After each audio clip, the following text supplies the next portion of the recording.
Good afternoon. I will call to order the December 4th meeting of the Minneapolis City Planning Commission. My name is Matt Brown. I serve as president of the commission. I'm joined today by Commissioners Magrino, Slack, Sweezy, Vreeland, and Rockwell. Our first item of business today is to approve the actions from the November 13th meeting. May I have a motion to approve those actions? We have a motion and a second. All in favor?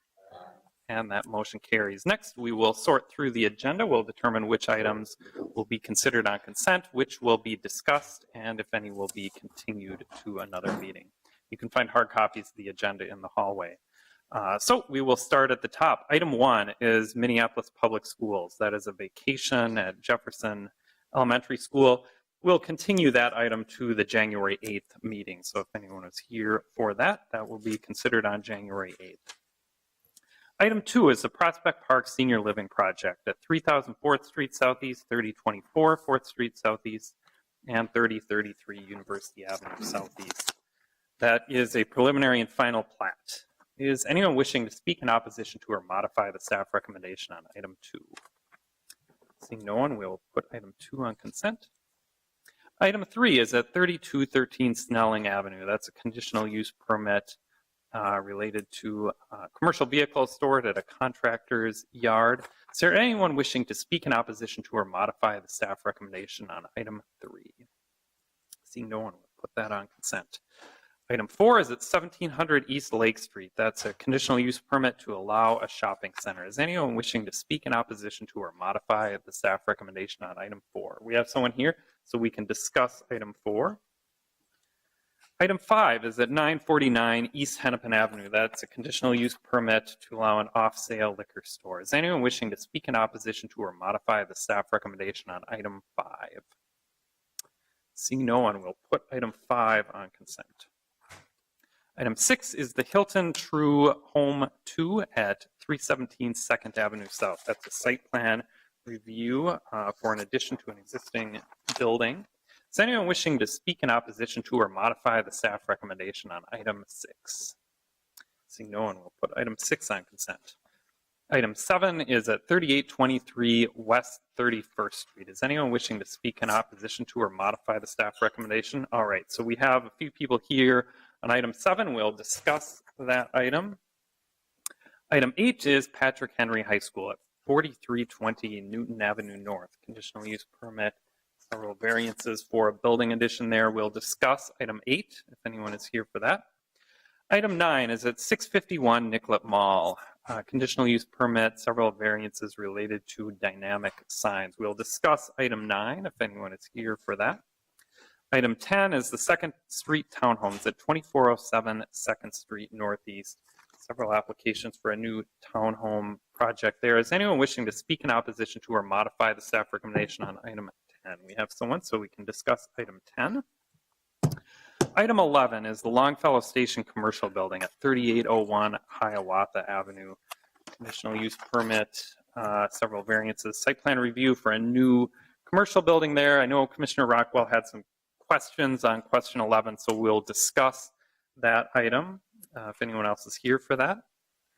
Item 12 is the North Loop Neighborhood Mixed Use Development at 128 North 2nd Street, 128 1st Avenue North. That's a site plan review for a new mixed use building. Is anyone wishing to speak in opposition to or modify the staff recommendation on item 12? Seeing no one, we'll put that on consent. Item 13 is at 625 4th Avenue South, conditional use permit and site plan review for a planned unit development there. We'll discuss item 13 if anyone is here for that. And finally, item 14 is a zoning code text amendment related to billboards. We'll discuss item 14. So our agenda as amended is as follows. Items 2, 3, 5, 6, and 12 will be on consent. We'll discuss items 4, 7, 8, 9, 10, 11, 13, and 14. And item 1 will be continued to the January 8th meeting. Commissioners, may I have a motion to approve the agenda as amended? We have a motion and a second. All in favor? Aye. And that motion carries. Next, we'll consider our Committee of the Whole consent agenda. And Vice President Slack, do you have an update? Thank you, President Brown. At the November 16, 2017 Committee of the Whole, we heard one item. It was a land sale at 2214 4th Avenue North. And the recommended motion was approval of staff recommendation that the item was consistent with the Minneapolis plan. All right. So I will take that as a motion to find that item consistent with the Minneapolis plan. Is there a second? We have a motion and a second. All in favor? And that motion carries. Next, may I have a motion to continue item 1 to the January 8th meeting? We have a motion and a second. All in favor? And that motion carries. Next, we'll move on to our public hearings. And at this time, I'll open the public hearing for the items on the consent agenda. Again, that's items 2, 3, 5, 6, and 12. Is anyone here to speak on any of those items? Seeing no one, I'll close the public hearing, and commissioners may have a motion to approve the consent agenda. We have a motion and a second. All in favor? And that motion carries. Next, we'll move on to our items for discussion. We do have several items for discussion today, so I'll just ask that anyone who is testifying is mindful of just being respectful of everyone else's time. We'll start with item 4, 1700 East Lake Street. Staff is Ms. Rouse.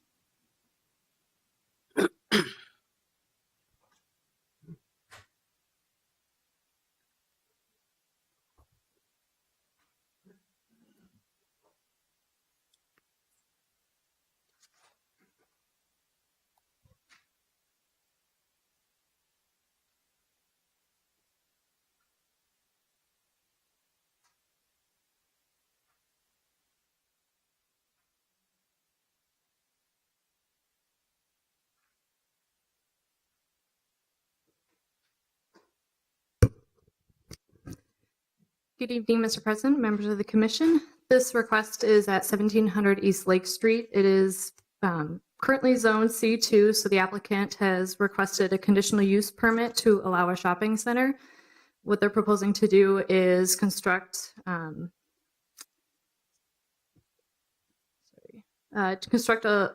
small area at the front of the shop that would be the tobacco shop.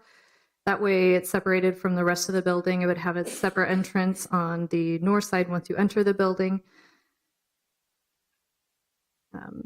The front facade here wouldn't change. It would stay the same. They'd use existing entrances, but the changes would occur in the interior of the building. And staff is recommending approval of the request with added conditions about recording the conditional use permit, and specifically that no shelving, signage, merchandise, newspaper rack, or other fixtures are placed in front of the windows, allowing them to remain transparent. And I'd be happy to answer any questions. All right, commissioners, are there any questions of staff? Hearing none, I'll open the public hearing on this item. I don't know if the applicant is here, if there's anything you'd like to add. I know we had at least one. Okay. Yeah, I know we had at least one speaker. If there's anything you wanted to add to staff's presentation, you can do that. Otherwise, we can hear from the speaker first. Okay. I believe we just had one person, so please come to the microphone and state your name and address for the record. My name is Jeremy Gray, 2934 18th Avenue South. My house is basically 2 doors down from the location. And what I am here to do is oppose the measure. Not specifically the interior of the building, but specifically the what of the tobacco store. Our neighborhood is very high crime, and in the last 2 weeks, I have had to forcibly remove at least 3 people from my property. And having the tobacco store or a liquor store of any nature like that, I believe would increase the crime in our neighborhood. And also, our police in the area are very heavily overworked. And so that would just increase problems for them. And so that would be my comments.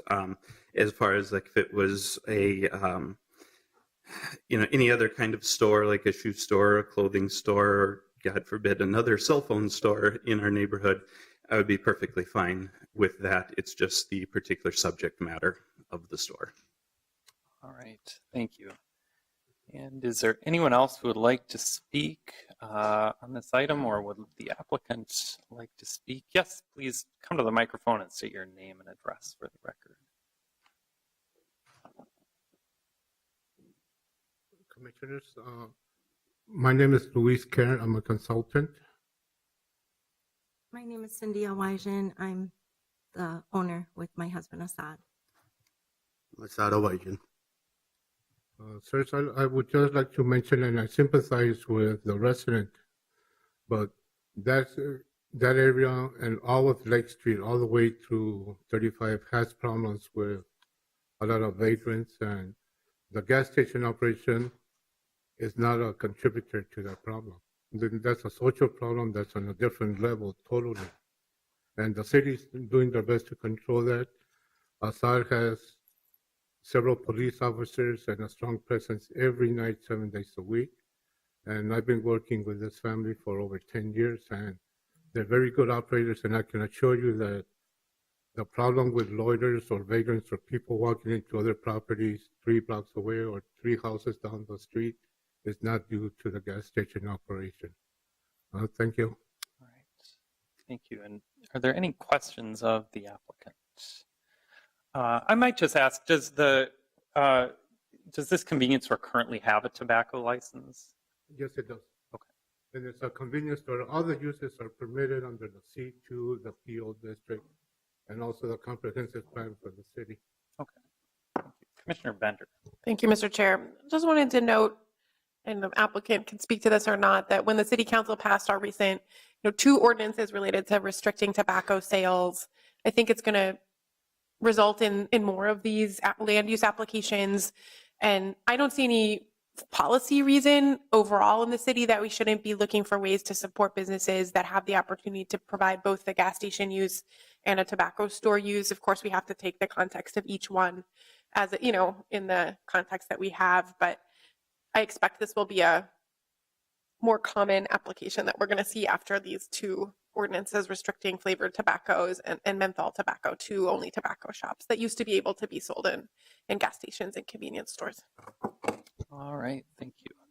Any Just like further- that, by approving and supporting them, you'll still be approving the city overall comprehensive plan that a business has a right to offer diverse offerings to its clientele, its residents. It'll be convenient. It'll be in the spirit of the comprehensive plan. All right. Thank you. And are there any further questions, or commissioners, would anyone like to start the discussion with a motion? We just have the one application before us, the conditional use permit to allow a shopping center. Commissioner Rockwell. I'll move to adopt staff recommendation and approve the conditional use permit. All right. We have a motion and a second. Is there any further discussion? Hearing none, I'll just add, I think this is a pretty straightforward application. Obviously, in the C2 zoning district, tobacco sales are allowed. This use currently has a tobacco license. I certainly understand the speaker's concerns, but it would be difficult for us to simply deny the application on those grounds. Commissioner Bender. Thank you, Mr. Chair. I guess I would just add, I'm glad to see that businesses like yours are able to make use of their building flexibly to meet the policy goal, which was to create a separate space where people under the age of 18 aren't allowed to go in. And the whole purpose of that policy change was to restrict access not only to the materials and the products, but also all the advertising and all the stuff that comes with those products being sold in mixed company with all the other things that are available at convenience stores. So I'm glad to see that you were able to make this work and that your business will be able to continue with the same business model that you had. Thank you. All right, thank you. Any further discussion on that? Hearing none, we have a motion and a second to approve. Clerk, please call the roll. Bender, I don't vote unless there's a tie. Magrino, Aye. Rockwell, Aye. Platt, Aye. Sweezy, Aye. Freeland. Aye. Motion passes. And that motion carries. That concludes our discussion on item 4. Our next item for discussion is item 7, and that's at 3823 West 31st Street. Staff is Ms. Wallace.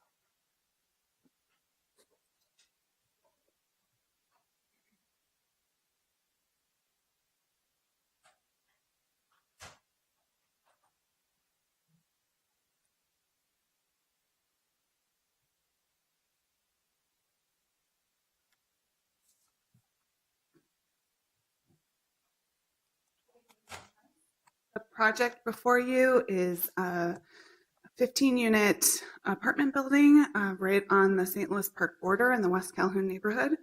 The site is 8,773 square feet. The site has some interesting practical difficulties as a 30-foot wide city utility easement is located on the west of the site, limiting the buildable area to 43 feet.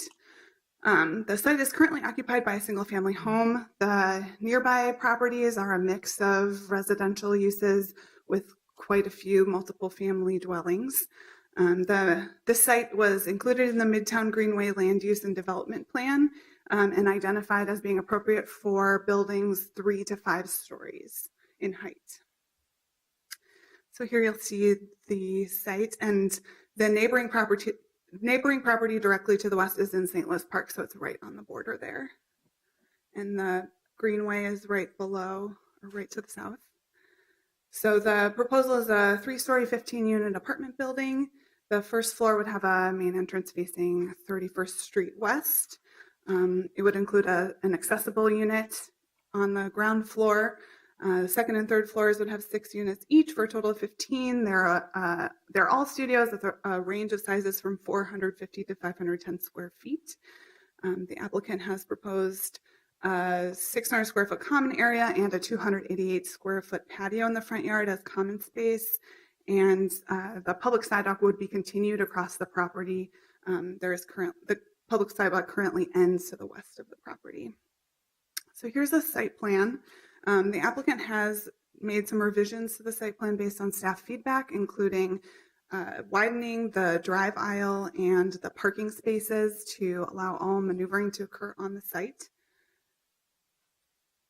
Here's a rendering of the building and the elevations. Here's some context photos. So you can see in the second row that the single family home that occupies the site is immediately adjacent to a multiple family dwelling, and there are apartment buildings across the street in either direction, both on the Minneapolis side and on the St. Louis Park side. And so the applicant has applied for a number of variances. They have applied for a variance to the south side yard, or the rear yard setback on the south property line to reduce from 9 feet to 4 feet 4 inches. They applied for a variance to reduce the side yard setback from 9 feet to 6 feet on the east property line. A variance to allow a patio that exceeds 50 square feet in the required front yard. Variance to allow an electrical transformer to be located in the required front yard. A variance to allow parking spaces to be less than 6 feet from a residential unit, and to reduce the two-way drive aisle width from 22 feet to 15 feet, and site plan review. As I previously mentioned, there are a number of practical difficulties and constraints with the site, including the location of a 30-foot wide utility easement on site and a 12-foot wide driveway easement. The neighboring property to the west has rights to use. And so staff finds that the yard variances are reasonable, as the front yard would be in keeping with the established front yard of the neighboring property and the district. Staff has recommended a number of conditions of approval, including enhanced landscaping around the electrical transformer, decorative wrapping, and landscaping the east side yard between the subject site and the neighboring property, and to surface the patio with durable and decorative materials.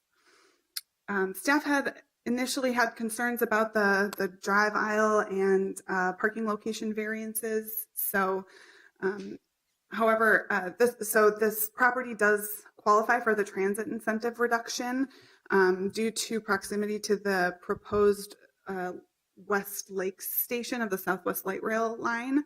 However, that's not slated to begin service until 2022. So the applicant revised previously submitted plans, and staff was comfortable with the new submittals because we did recognize that this property may have a higher parking requirement than the zoning code would require.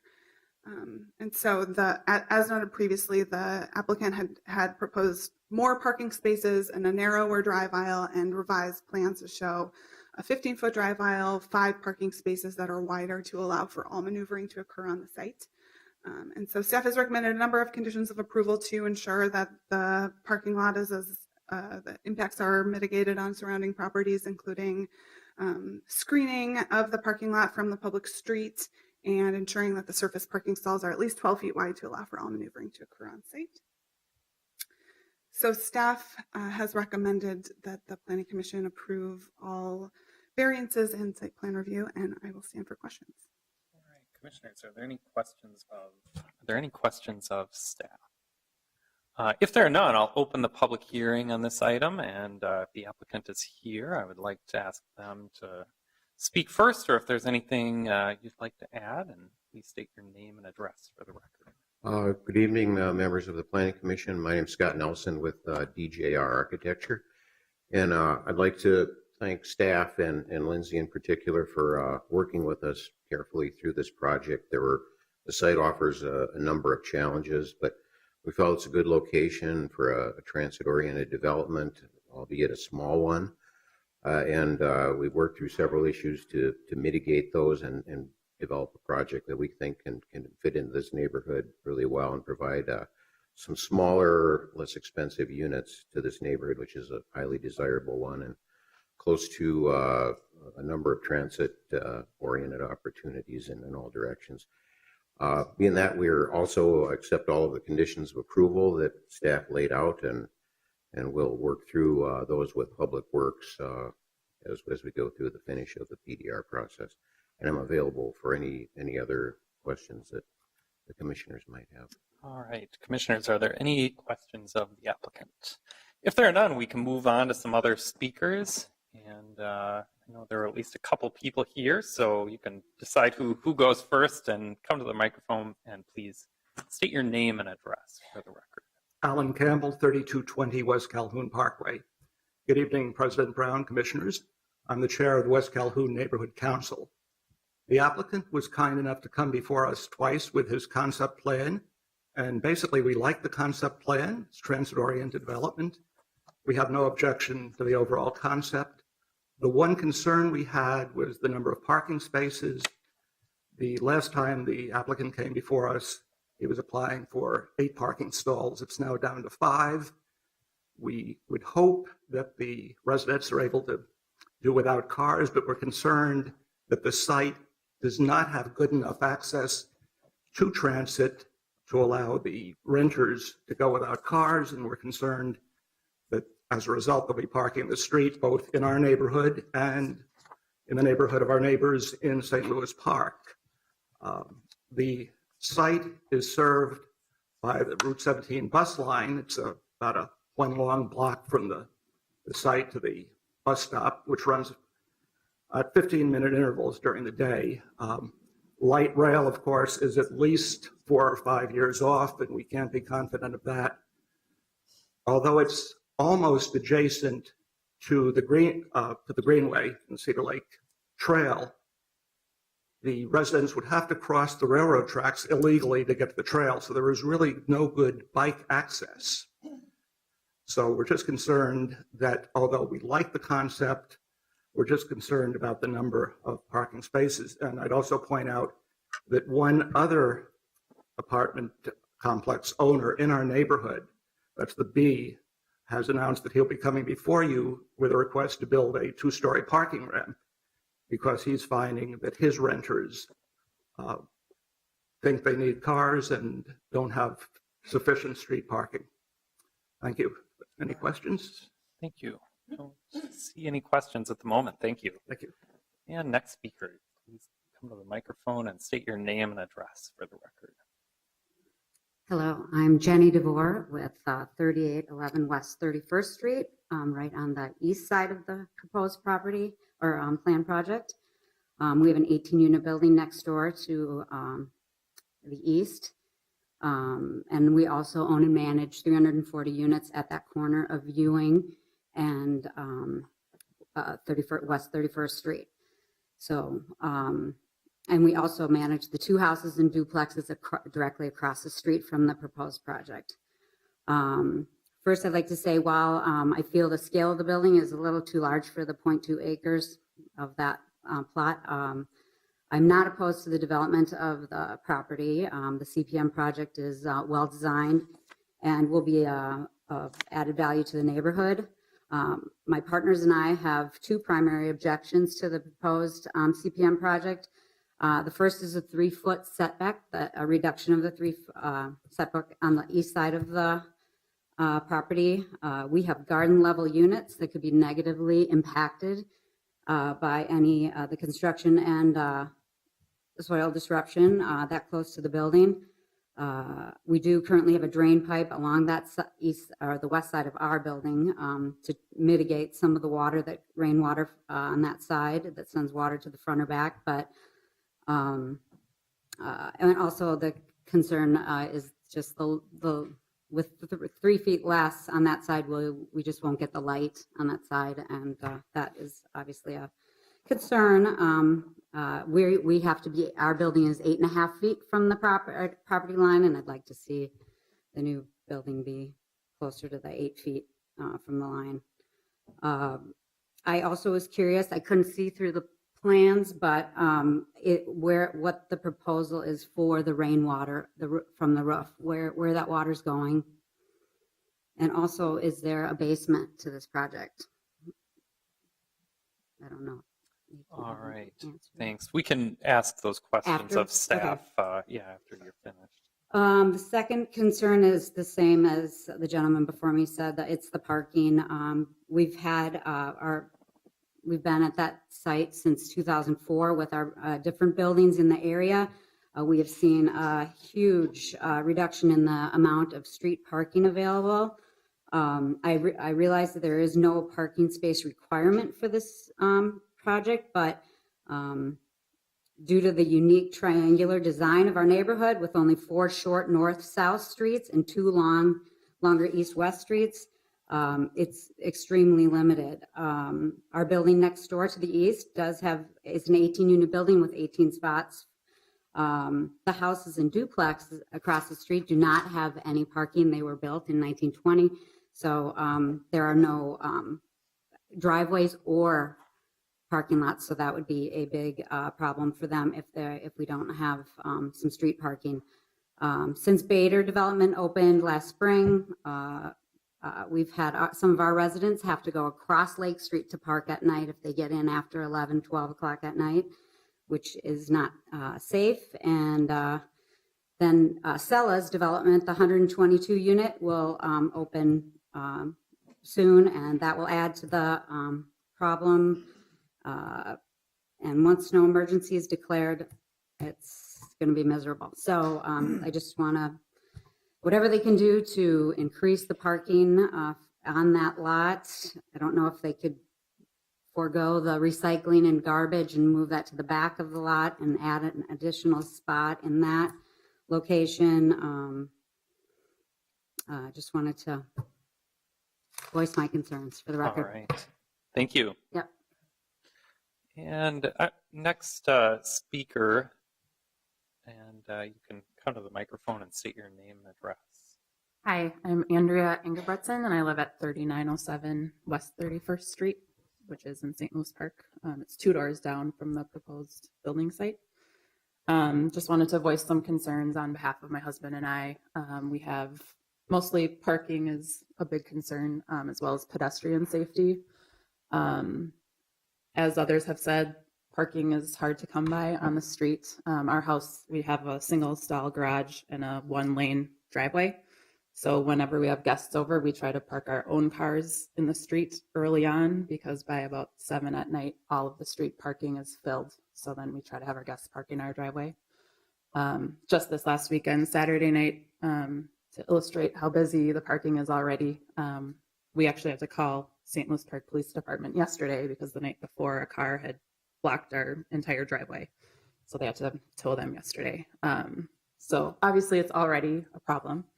And adding 15 units, albeit the fact that the light rail project is in the future and there are bus lines, all of us know not everyone is going to not have a car who lives there. The size of the lot is very small. We were shocked to learn that a 3-story, 15-unit apartment was being built there. It's just one small little house there right now. So yes, our concern is that having at least 15 plus people living there, and only 5 parking spots is going to be a challenge. The other piece I wanted to bring up is pedestrian safety in that area. I'm on the St. Louis Park side, but the entire side of 31st Street that's in Minneapolis, as well as Ewing, which is the next street down, perpendicular. There are no sidewalks on either of those streets. And with parking on both sides of the street, you have to walk in the middle of the street to walk down the street, which we do every day with our dog. And currently the Greenway, I mean, it is very close to us, but as stated, there's no direct path to get to it. Right now, we have to go down the street, cut through an apartment parking lot, and then cross the tracks to get on the Greenway. So I expect as more residents are living on the street, more people will be doing that. There'll be more foot traffic and more vehicular traffic, which makes it more difficult for pedestrians, especially in dark situations. One question I did have of the developer is, I noted and I saw in some of the notes, one of the aerial views, it shows the city line, St. Louis Park in Minneapolis, and also refers to a walking path that was built when they developed the latest apartment buildings that are directly across the street from us. So it's where France would run through if it goes all the way through, but that's now a walking path so you can get down to Lake Street. I was wondering if that will be extended behind the building or beside the building at all to get down to the Greenway, because that would be a nice, easy way to hop on the Greenway. And then the last thing I wanted to point out is that new apartment building that is directly across the street from me on the St. Louis Park side. It does have walk-up units. So I think that's why we've seen an increase in parking as well, because people are parking on the street and then just walking right into their unit rather than in the parking ramp. So, thank you. All right, thank you. And is there anyone else who would like to speak on this item? I might just ask staff to clarify, the previous speaker had asked about where the stormwater is directed, also whether there was a basement proposed or not. The applicant hasn't proposed any on-site stormwater filtration, but there is a condition of approval that they will continue to work with Public Works, Surface Water, and Sewer to ensure compliance with stormwater management practices. Okay. And typically, as part of the building permit application, the locations of roof drains and things like that would be reviewed. So yes, and they'll have to review all of their stormwater management with Public Works as part of the PDR process. And then I don't believe there's a basement. Okay. Thanks for clarifying. And if there is no one else here to speak on this item, I'll close the public hearing. And commissioners, we have a total of 7 applications before us. Are there any further questions, or would anyone like to start things off with a motion? Commissioner Rockwell. I guess I'd like to hear from the applicant briefly on the transportation thoughts based on the fact that there's crossing of the tracks. I mean, is that something people are doing consistently, illegal or not? It's a little bit of an unusual site in terms of thinking about the transportation options. It's got them all, but it's not ideal for anything. The property behind, I can also answer a little more about the drainage. It all goes to the opposite side. It all goes to the west side and then to the bluff, which is where the side that the Greenway is. It's not our property going back towards the Greenway. And we do know that folks, you can actually walk down there. It's not great. It's a little steep, and there's not a pathway. It would take some additional cooperation to extend that pathway down there.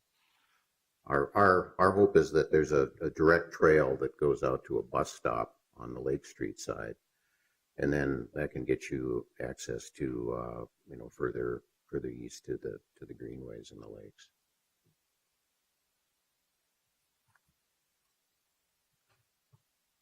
All right. Any further questions?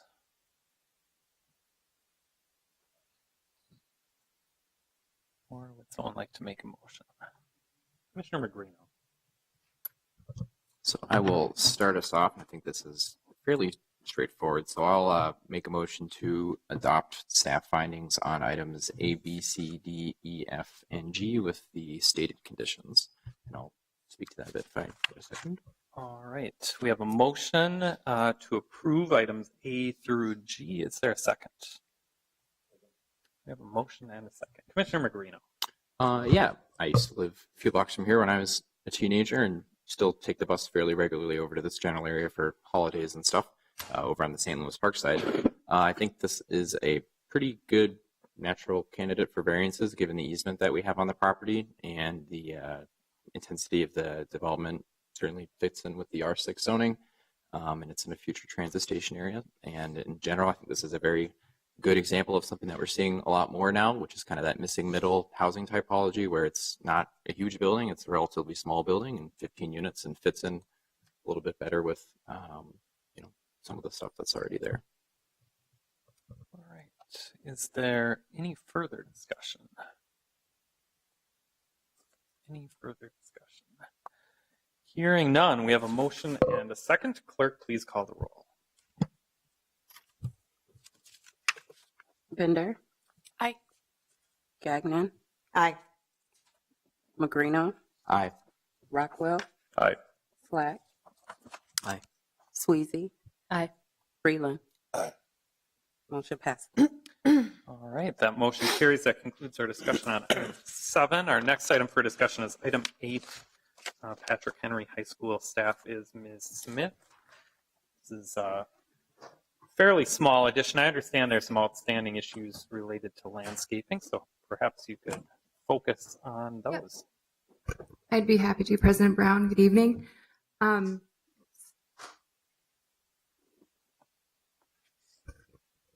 So the proposal is just for 2,100 square foot addition on the west facade of the existing school building. I've just included some images. Here's the view. It would be in the central portion of the west facade. Here's a better view of it. The zoning is R1A. There is split zoning on the site with R4 zoning along the northern portion. The applications that are required are the conditional use permit to allow the existing school addition, variances for the walkway which exceeds 12 feet in width that would lead to the new entrance. I should say the revised entrance because the principal entrance already is in that location. They're just expanding it. And then 3 variances, 1 to increase the floor area ratio, 1 to increase the maximum impervious surfaces, and 1 to increase the lot coverage. Regarding the impervious surfaces and lot coverage variance, that would actually just increase the impervious surfaces and lot coverage by 1% over the existing conditions. And this is what the west facade looks like right now with the chain link fence and the benches. The chain link fence would be removed as part of the project. And then the addition would include an internal circulation for the accessible ramp.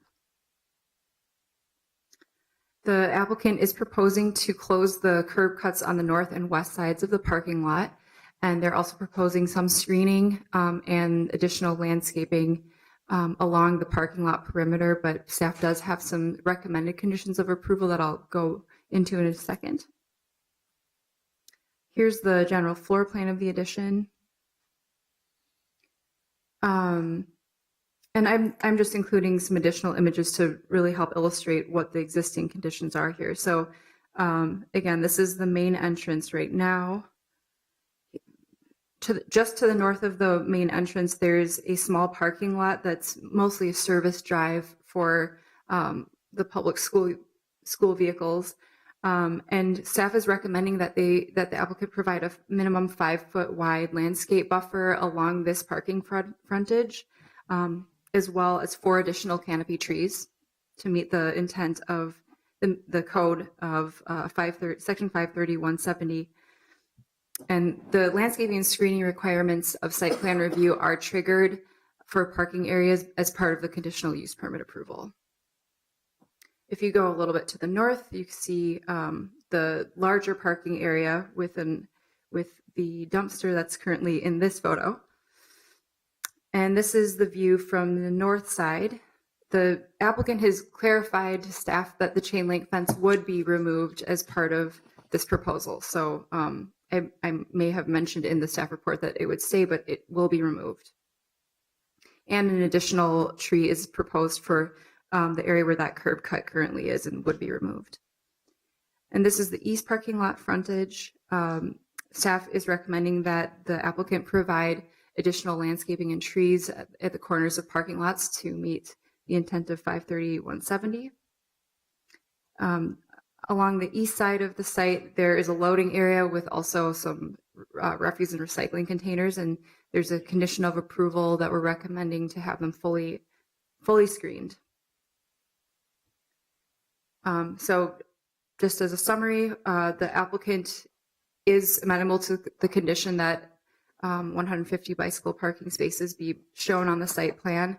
I think there are some questions about fully screening all of the refuse and recycling containers and also the mechanical equipment along the west side of the building, and they'll be able to provide more detail about that. And then these are the landscaping conditions that I've addressed earlier, just to provide the landscape buffer along the west parking lot frontage, additional trees and shrubs, and reduce the proposed screen to 3 feet maximum along all parking areas. And with that, I'm happy to answer any questions. Okay, commissioners, are there any questions of staff? Hearing none, I will open the public hearing on this item. I'd like to ask the applicant to speak if someone is here on behalf of the applicant, and please state your name and address for the record.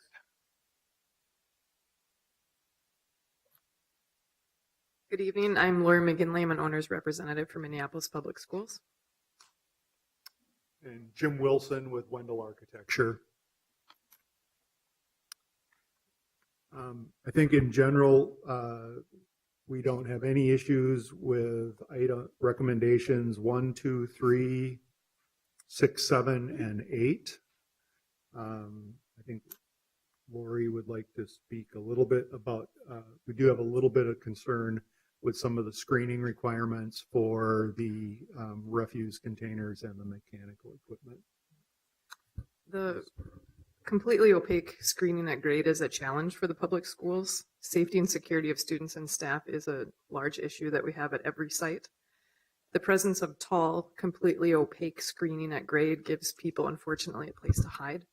And we have had trouble with this at other sites and do not expect that this site will be any different. If there's an alternate method of compliance to 100% opaque, very tall screening around refuse containers, in particular, that will be helpful. We have one concern about opaque screening at mechanical units. We have a ongoing theft problem with mechanical units that are at grade, that they are harvested for scrap metal. And we're concerned that by providing an opaque service, our outdoor security cameras would not even be able to catch people on footage. It would give them a nice quiet place to disassemble our mechanical units instead of having to do it out in the open. Commissioners, yeah, go. The other issue, item 9, we don't have an issue providing the trees, and we were willing to work. We've actually, Ms. Smith met with her prior to this meeting, and I think we would be certainly amenable to providing the quantity of trees. The locations get to be a little bit of a challenge. We have one location proposed or recommended that is right on top of a existing storm sewer line, existing clay tile, which can be problematic for trees and root structures. And another location, this would be the northeast and northwest corners, where the northwest corner, I believe, would the canopy proposed, it would probably overlap with an existing canopy tree. We've already proposed adding a couple additional trees beyond the requirement on the east side of the existing gymnasium, which is a large wall with no windows, and would be certainly amenable to doing a trade-off where we'd add some additional trees there for additional screening of that blank wall. So to bring our total tree count within the recommendations. All right, thank you. Commissioners, are there any questions? Commissioner Vreeland. Yes, since the opaqueness of screening has been a problem in the past, what solutions have you tried to use? We have not found a great solution to screening at the trash receptacles in order to meet the intent of the zoning code to hide them visually from view. We don't have a great solution for that. With the mechanical units, a screen that was not totally opaque might be a middle ground, and that might also work at the trash receptacles. Have you some examples of these that? I don't. We haven't, or I believe in discussion with the schools, and we haven't worked with all of the schools, but I think the issue to this point is we haven't had any success in convincing the council or commission to not accept an alternative. Thank you. Okay, are there any other questions of the applicant? If there are none, we can see if anyone else is in the audience who'd like to speak on this item. Doesn't look like there are, so I will close the public hearing. Vice President Slack. Yeah, I have a question for staff. Is the intent to screen the entire sort of surface areas, or is it the intent to screen the specific items, whether it's the building infrastructure or the trash receptacles? The trash, so like the trash receptacles would either have to be enclosed within a structure. They don't have to be individually screened, but you could have like one large area that is fenced off that contains them. I'm not. Is that? Oh, so individually versus sort of the whole area. No, you could do the whole area. They don't have to be individually screened. This particular area is a loading area for them, so I imagine that they would either need to propose a new area that has the enclosure, or it would have to be pushed off to the side so they could also have their loading area. Thanks. All right. Are there any further questions of staff, or would someone like to start things off with a motion? Commissioner Rockwell. Mei-Ling, could you just discuss the various location thoughts for the trees that the applicant brought up on sort of feasibility of various locations, and your thoughts, staff's thoughts broadly on the specific locations versus the count, et cetera, et cetera? Sure. So in total, the applicant would be required to add 7 new canopy trees to the site. And the particular, so there would be 2 here. So this is the east parking lot frontage, and this corner portion of the site is where the applicant has indicated that there is a storm sewer conflict possibly. And they would be able to talk to that a little bit more, but I believe there's a 7-foot depth there, so they're concerned that the roots could eventually overlap with infrastructure that's there. But we would be requiring 2 canopy trees on this side, 1 in each corner. And then there's one that they're already proposing in that curb cut. And then there would be 4 required in the new landscape buffer along the west parking lot frontage in this location. So right now there is no buffer. We are requiring a 5-foot buffer and then also 4 canopy trees. And sorry, I'm just trying to remember the applicant's specific issues. Were all around the storm sewer location? That was just for the northeast corner, Right. the corner that I showed you. And I think, I'm not sure about the feasibility question on this side, on the west side of the property. Great. All right. And Commissioner Gagnon, then Commissioner Vreeland. Thank you.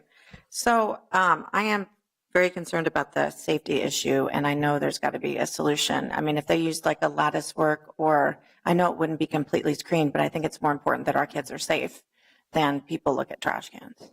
So what's an option for us to do something different? I mean, if there's like wrought iron, lattice work, I mean, it's not ideal, but kids being attacked and educators and so forth is less ideal. Mr. Wittenberg. Commissioners, might I suggest that we ask the applicant and staff to just work this out a little bit? My suggestion is that we could satisfy the screening requirement with not a 100% opaque solution, but something that allows a limited amount of visibility through the structure. Perfect. If someone can just make sure the language is clear on that when they make the motion. We're probably talking about something greater with greater opacity than a wrought iron fence, for example. Sure. But okay. So yeah, that said, so the concerns seem to be with conditions 4 and 9. So perhaps when someone is ready to make a motion, we could just alter that language a little bit to allow the applicant to work with staff. Commissioner Vreeland. My concern as well, and whether it's lattice or things that overlap from or opaque from one direction, but you can see through because there's space between the fencing pieces. So I'm glad we're trying to work on that solution. Okay. Are there any further questions, or would someone like to start us off with a motion? Commissioner Slack. I'll move staff recommendation for item A, conditional use permit, and change or add language to item 4 and item 9 to work with staff to identify a reasonable solution. Second. Okay, we have a motion and a second. Is there any further discussion?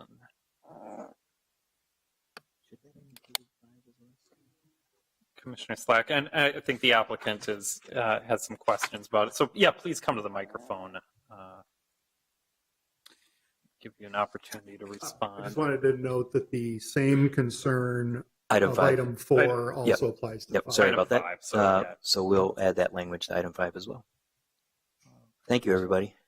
We have a motion and a second to approve the conditional use permit with some modifications to items 4, 5, and 9 to allow the applicant to work with staff on a solution on the screening issue. If there is no further discussion, we have a motion and a second. Clerk, please call the roll. Bender? Aye. Degnan? Aye.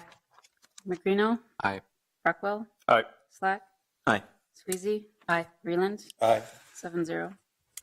That motion carries. Our next item for discussion is item 9, and that is 651 Nicollet Mall. Staff is Ms. Wallace.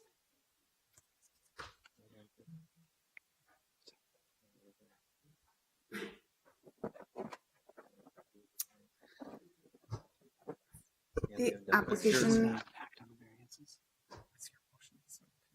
It was just okay. Sorry. I missed that. We should. I understand. Commissioner Slack's motion was only on the conditional use permit. We also have items B, C, D, E, and F under item 8. So, Commissioner Slack, would you like to make? They did not receive a lot of discussion. So, Commissioner Slack, would you mind making a motion? Sure. I'll move staff recommendations for items B through E, the variances, and then to approve staff recommendation for items B through E. All right. We have a motion and a second to approve items B through E and return item F to the applicant. I see there's no further discussion, so clerk, please call the roll. Bender? Aye. Degnan? Aye. Kranzer? Oh, sorry. Magrino? Aye. Rockwell? Aye. Slack? Aye. Sweezy? Aye. Reland? Aye. 7-0. Okay, that motion carries. Now we can move on to item 9, 651 Nicollet Mall. Hi, Commissioners. This application is for signage on 651 Nicollet Mall. That's the Gavaday Common Building. The applicant is the YMCA of the Greater Twin Cities, and they occupy space on all 5 levels of the building, and renovations are currently underway for an addition and for other renovations to the site. The zoning here is the B42 Downtown Business District with the Nicollet Mall and Downtown Parking Overlay Districts. So here's the site. It's in the downtown core. So the applications before you are for a CUP to allow a dynamic sign, a variance to allow more than one dynamic sign on a zoning lot, a variance to allow signs blocking views into and out of the building between 4 and 7 feet above grade, and then also applications for a wall sign at the corner of Nicollet Mall and 7th Street. So the dynamic signs in question would be mounted on a switch film that would allow the glass to be changed completely opaque during certain hours. It would be programmable, and a projector would be at the 2 windows closest to the corner of Nicollet and 6th Street South that would project the dynamic sign onto the switch film when it is opaque. And so the applicant has proposed the dynamic signs on those 2 windows closest to the corner, but has proposed the switch film to be installed on 5 windows total. 2 would be on the west side and 3 on the north side. So the proposed switch film would block views into and out of the building. The applicant has specifically noted the type of activity in the space as necessitating some sort of way of blocking views into the building during certain hours. The applicant did today submit some revised drawings that show a smaller area of switch film as was previously proposed. However, staff finds that the revised proposal doesn't change the overall recommendation. So here again are those applications. And you can see this is the floor plan of Gavaday Common, and the white space is the tenant space in question on the ground floor. So the applicant, the space only has 8 ground floor windows to begin with. 2 of them look into a stairwell, 5 of them are proposed to be obstructed with switch film, and then 1 of them is the door. Here is an elevation. It's a little hard to see, but this is the previously proposed with the application that the switch film would occupy all of the gray space grayed out on those windows, and that the sign would just be in the small red box. This is just a view of the site the applicant submitted today, showing the 2 windows at the corner near the traffic signal. And those are where the dynamic sign is proposed. And then here is this is the original drawing showing the switch film obstructing most of the window with the dynamic sign projected into a small area. This is a revised drawing showing that the switch film would only be obstructing views between 4 and 7 feet above grade and would not be obstructing the entire window area. Again, this is the 6th Street side. And this is the revised drawing that the switch film would only block views between 4 and 7 feet above grade. And so staff has some serious concerns with the proposal. The 2 main concerns about risk to public health and safety is that the proposed location is immediately adjacent to a traffic signal at the corner. Staff has consulted with Public Works traffic staff, and they agree with the assessment that there could be a risk to conflict with the traffic signal, especially as the proposal is that the switch film and the signs would come on and off throughout the day, potentially causing hazard. Staff is also concerned about the obstruction of ground floor windows, both with the signs and with the switch film that would block natural visibility into and out of the building. And the Nicollet Mall Overlay District is specifically designed in order to enhance the pedestrian character of the area, encouraging views into and out of the building with a higher window requirement than most any other district. So staff has concerns about that as well. So there are a number of standards of the zoning code that the switch film would cause the building not to meet, including the requirements for non-residential windows. So that the windows should be vertical in proportion, windows should be distributed in a more or less even manner. Essentially, required windows should not block views into and out of the building between 4 and 7 feet above grade. And then in multiple tenant buildings, each individual ground level tenant space needs to meet the minimum window requirement. The proposals submitted today that were revised don't have any measurements on them, so staff was not able to evaluate whether the applicant would be meeting the window requirement, but the previously submitted proposals showed that the tenant space was meeting, had 27% windows when the windows were, switch film was activated, where 40% is required. And so staff is particularly concerned about this in light of the Nicollet Mall Overlay District and the fact that even with the revised drawing showing a more limited area of switch film, that it would still be blocking views into and out of a tenant space, and that the only non-obstructed windows would look into a stairwell. So the applicant has also submitted a proposal for a wall sign. I don't believe I have a photo in here. It's on the 7th Street and Nicollet side, 85.5 feet above grade, and it's a small wall sign that just spells out YMCA and is internally illuminated. The Nicollet Mall Overlay District has the largest allotment of any zoning district. 3.5 feet of signage is allowed per foot of primary building wall, and this is a large building, and so staff finds that even though the sign is higher than what would be recommended for a pedestrian district, this area on the building has been used as signage before, and there are other tall signs in the area, and so staff finds that the application for a variance to allow the wall sign is reasonable. So staff has recommended denial of the conditional use permit to allow a dynamic sign, the variance to allow more than one dynamic sign on a zoning lot, and the variance to allow a window sign blocking views into and out of the building between 4 and 7 feet above grade. And staff has recommended approval of the variance to increase the maximum height of a wall sign from 28 feet to 85.5 feet. And I'm happy to answer questions. All right, commissioners, are there any questions of staff? If there are none, I will open the public hearing for this item. I'd like to ask the applicant to speak first. So please state your name and address for the record.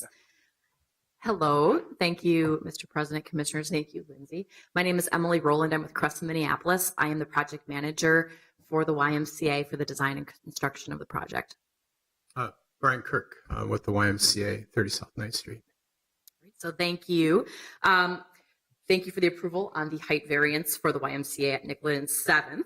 Now, regarding the other variances in the CUP for which the staff has recommended denial, we want to go into some more of our thoughts and share that with you. So we have brought forth this sidewalk window, as we are calling it, to the staff, and that did get to you guys before. We took it off. We rescinded it before you voted on it, if any of you remember it, this February of this year. So the reason for that is the Y did want to take that forward back and say, let's look at this and try to come back with something a little more meeting the intent of the city. It was previously big, bulky screens that couldn't change. They found this switch glass technology and thought, okay, this might meet both of our needs. The intent of the Y is to be visible, to really showcase what's going on in the Y, be visible to pedestrians. They don't want to hide by any stretch behind a screen or a sign or anything of what's going on. But for a couple of members who want to get down and try this awesome technology on level 1, who might be sensitive, have some body issues, some cultural issues, they want to have an option to switch off one window, maybe another window, we don't know which one, so they can try this fitness equipment for maybe an hour. It might be an hour in the morning, it might be an hour in the afternoon. We don't see it being more than 3 hours in a day, if that. But without this technology, the Y is looking at putting mini blinds in the space, and that's the last thing that they want to do. So that's the context for bringing this forward here. We met with the Downtown Minneapolis Neighborhood Association a little over a month ago, and they were really enthusiastic about bringing this technology. They understood it wasn't really written into the code to do something like this, but they thought it was a great application, really bringing something forward thinking to the space to meet our needs and bring technology to this new Nicollet Mall with the light walk right outside the door. So we brought forward some new ideas today. I know it's not maybe conventional to do so, but as Lindsay shared, if I can just go back to those images, they're up on the screen here again. We show 2 switch glass images here on Nicollet Mall. We have a full window open. We will maintain visibility above and below. Like I said, this is meant to be just when a member needs some sensitivity for trying something out. If there's somebody waiting for a stoplight and there's a gawker staring, hey, can we switch this so somebody's a little more comfortable? Yes, and then we'll turn it off when that person is done and moving on. So that's really the intent here. And then to also go back to, everybody's getting dizzy. There are 2 windows open. The staircase that was alluded to, that's an open staircase, so you'll be able to see through to the equipment. That'll have hundreds of members going up and down, still bringing vitality into the Nicollet Mall pedestrian walkway. Also, just to speak to traffic concerns, I wanted to pause on that image. So this was a shot today with the final installation. You can see the windows that we're replacing, 2 are boarded up and 1 is open. I respect that there was the traffic input, but just to point out, we hope that there's some consideration that there hopefully isn't a safety concern there. We definitely don't want to cause any accidents. So overall, we believe that we are enhancing the Nicollet Mall experience here by obviously having the Y on the first floor. We do not want to shield anything off that we're doing. It's really a privacy issue. We look forward to being there January. The date is still January 22nd. There we go. So we look forward to that. We hope this technology can be embraced, and we'll pass it over to Brian. So I'm really here this evening to kind of introduce the Y a little bit. We're very excited about the opportunity to make this presentation this evening. I know what you're thinking. I've been in your shoes. I've chaired the Planning Commission of Minnetonka now for the last few years. I've been on the Planning Commission for 5 years, and when the staff come forward with a denial, it's kind of difficult to make an argument against that because I always trust the staff as a planning commissioner. And as Emily alluded to, what we're recommending is unconventional. We're making roughly a $28 million investment in this location, and we want to interact with the public. We want to interact internally. If you haven't been into Gavaday recently, you'll see that there's bridges that go across the atrium now and stairs that circumvent the bridges. We're suggesting about 650 people just over the lunch hour will be circumventing all of these stairs and bridges and really activating the inside of the mall. At the same time, what happens on the outside of it is critically important to us too. We see that the non-conventional approach to this may be what's hanging the staff up. The idea that we're using switch glass instead of a shade, for example. It's on a rheostat, so we can actually dial it in. The projection that we would use is from a digital projector, and by definition, that's a dynamic sign, but we plan on using it statically. So when we dial on the image so that it screens people from working out inside, we want to be able to project an image to let people see what's happening, even though they maybe can't see in. So we really made a mistake early on in how we were graphically representing this. We never intended to screen the entire window. We wanted to just screen the switch glass that you see in this image. But because the area was under construction, our graphic artist masked the entire construction area out, and it appeared like it was switch glass on the entire window from top to bottom. This image really shows what our intention is, and that's to sort of mask the what would be your eye level. So as you walked by and you looked in, you couldn't really see very well. But if you were out as far, like as Nicollet Mall or out into 6th, even though you would be able to see under or over, you would be 20 or 30 feet away from somebody that would be behind the window working out. This is a very dynamic fitness area for us. It's called advanced training. There'll be heavy weights down here and kind of a functional training area. So people flipping ropes and using kettlebells and things like that. So it's meant to be active. We're hoping that most of the day we have the switch glass turned off and that interaction between the participants and the sidewalk can happen. Because for us, this is a great opportunity to really show our wares. But like Emily said, there's times when we're hoping to use the switch glass. So the switch glass is really meant to just be a shade and not a sign. But because of the way the ordinance is written, the switch glass falls under the sign variance. The image, even though it's being used through a digital projector, that allows us to change the image periodically, like when we're promoting for our summer programs or when we have a fitness promotion. It wasn't meant to be seen as a dynamic sign, but because it's a projector, the only way to define it is by calling it dynamic. So the conditional use permit obviously is to have a sign on 6th and Nicollet all. So we're hoping that this evening you'll approve seeing the digital projector as a static sign, allowing a sign on both 6th and Nicollet, because obviously there's two very distinct views from both of those, and seeing the switch glass not so much as a secondary sign to mask window front, but actually like a digital shade that allows us to either dial it down or turn it off so that people can see into our facility. And Mr. President, if you have any questions, we'd be happy to answer those. Great. Commissioners, are there any questions of the applicant? Commissioner Kranz. Yeah. Where would the projector be located inside? How far away from the window? Yeah, they hang just a few feet back from the window and project towards the glass. Is that what you mean? Yeah, it'd be up in the ceiling, right below the ceiling inside the space, projecting down onto the glass. So not visible. The direction of the light beam is going down and The light's out. going towards the window, but it doesn't project onto the sidewalk in any form. It only is captured on the switch glass. It's a really fascinating. So it's not going straight out. So nothing is going onto the street or the glass that doesn't have the switch glass. Right. Commissioner Slack. And so the alternative sort of window screening is our blinds, shades, and is that historically what you've used on your other facilities, or the other facility that used to exist on the wall? Okay. Yeah, and we don't think it would probably have the same vibe. You know, at this part of Nicollet Mall, you've got the light walk. I'm sure you've all seen it. We think that this kind of level of technology interacting with what's happening on Nicollet Mall and the light walk is really a cool interaction. It's just, it's obviously struggling with the way the ordinances are written right now. Commissioner Rockwell.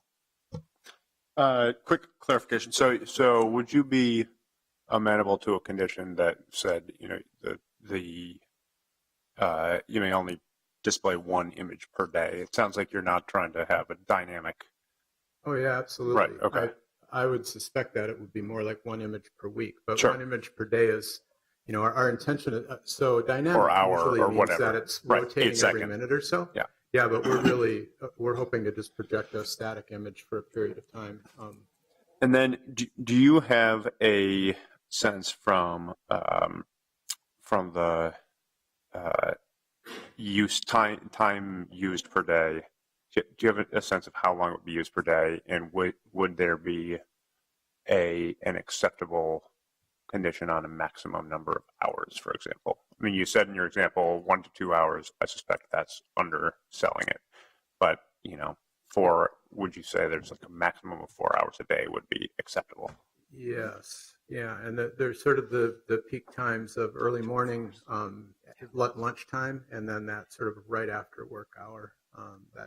And so what would that maximum? 4 to 5 would be plenty. 4 to 5 would be plenty. Mm-hmm. Well, you pointed out earlier, there's a lot of people who want to be seen. There's just some that don't want to be seen, and it's being respectful of those that want the equipment. They just don't want to be seen. Some of the equipment in this space will not be located on some of the other fitness floors. So it's really having that privacy option for those users. Yep, understood. Commissioner Sweezy. Yeah. So if you were a member who didn't want to be seen, do you activate it yourself, or would staff turn it on? Or? No, it'll be a staff trained item, so it's not being flipped in a cavalier manner. So no, it'll be a staff controlled item. Like on a timer then, or? There's a possibility that it could be programmed, and if there were a certain class of only women in there, or a certain population that is known to be sensitive, it could be programmed, or it would be a manual control by staff only. And then just hypothetically getting to Commissioner Rockwell's question, when somebody comes in at hour 6 and says they want it turned on and it's already been on 4 hours a day or something, what would you do? I'd have to consult. It can be connected to a program system, like a lot of the technology that we're putting in right now, so we can put limiters on it with that program. A big part of that will be staff training. I mean, they'll need to There's understand. a lot of staff training with our technology going on. They'll right need now. to understand how the reason why we're able to have the switch glass, and so that'll have to be explained to staff, and staff will need to know what. For us personally, we'd rather not have the switch glass on. So our message to the staff really is use it as little as possible. Don't turn it on. And when you move your client from up by near the windows to back and further in to do a different activity, then just switch the glass off. Our intention is to try to allow people to see the activity going on in there. So if it was clear all the time, that would be the best for us. But we just recognize that would be difficult for some members. Because I got to tell you, my concern is not with the technology and not with the reason behind it. Technology sounds great and all that. It's almost as if there were any other windows except the corner ones on Nicollet that, on some level, I just think the last thing this brand new mall needs is an opportunity to block some windows. But And that's really where the signage comes in at too, so that we're not just screening the corner, but providing something of visual interest on Nicollet and 6th while the glass is on. All right. Are there any further questions of the applicant? If there are none, we can see if anyone else would like to speak on this item. Is there anyone else who would like to speak? Seeing no one, I'll close the public hearing. And commissioners, we have 4 applications before us. Are there any further questions of staff, or would like to start the discussion with the motion? Commissioner Rockwell. Question for staff. Lindsay, based on the 2 conditions that I'm clearly considering, what is your reaction to that, and what's your sense of the safety concerns from Public Works? Sure. So the zoning, so they had previously come through for a dynamic sign, as the applicant mentioned, in February, and there was a condition that they could not have dynamic signs in those 2 windows at the corner. The zoning code prohibits signs that have red, green, or amber illumination within a certain distance of any traffic signals. So, instead of conditioning that they not provide those colors in the sign that was proposed, we had recommended denial, but that is something to keep in mind. The other thing is that the zoning administrator had determined that while they are applying for the variance to block views for a window sign between 4 and 7 feet above grade, that doesn't apply to just the switch film itself. They still will need to meet their minimum window requirements. So even if the signs are approved and they're able to put up the switch film, they will still need to work with staff in order to make sure that they're meeting their minimum window requirement and allowing views into and out of the building. And that was a determination of the zoning administrator. So does that answer your question? Do you have others? More or less, yeah. Thanks. All right. Commissioner Bender. Thank you, Mr. Chair. I just, it's kind of maybe a question for staff, but maybe also just a consideration that I think we try not to add conditions that are difficult to enforce. And I think there's just a question about the enforceability of how would we be tracking how many hours a day this sign was on. So if you come by at 4 p.m. and it's on, how do you know how many hours it has been on for the rest of the day? So it seems like something that would be very difficult to enforce. Thank you. Commissioner Rockwell. If I could respond, I agree. I think that the condition would act as a backstop, so that if there were a trend where the switch glass was on all the time, we could send somebody out to time it and then bring enforcement. I also don't think that someone's going to be out there timing it every day. Maybe that means it's not a good idea for a condition. I'm not sure. Okay. Any further questions, or would someone like to make a motion? 4 applications before us. Commissioner Freeland has moved approval of, or moved staff recommendation. Is that on items A, B, C, and D? Correct.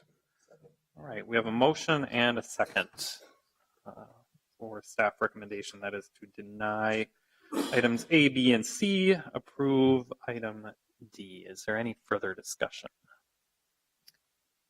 Commissioner, let's see.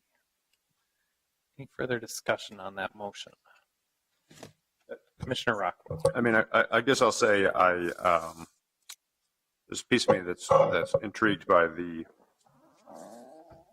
switch glass as an alternative to shades. I think what we'll see if we vote for this, and I'm not going to vote to deny, is that we'll have shades.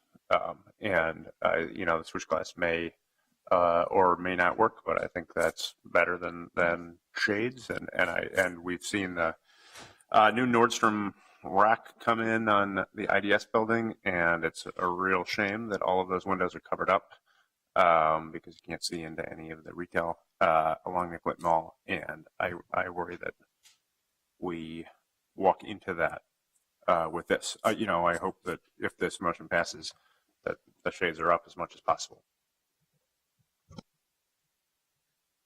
All right. Is there any further discussion? We have a motion and a second for staff recommendation. Anyone else? There is no further discussion. Clerk, please call the roll. Bender? Oh my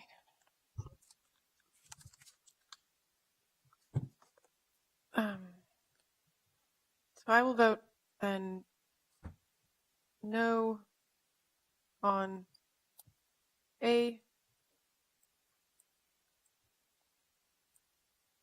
Are A, B, and C all related to the switch? No on A, B, and C, I on D. Gagnon? Aye. Kronzer? No.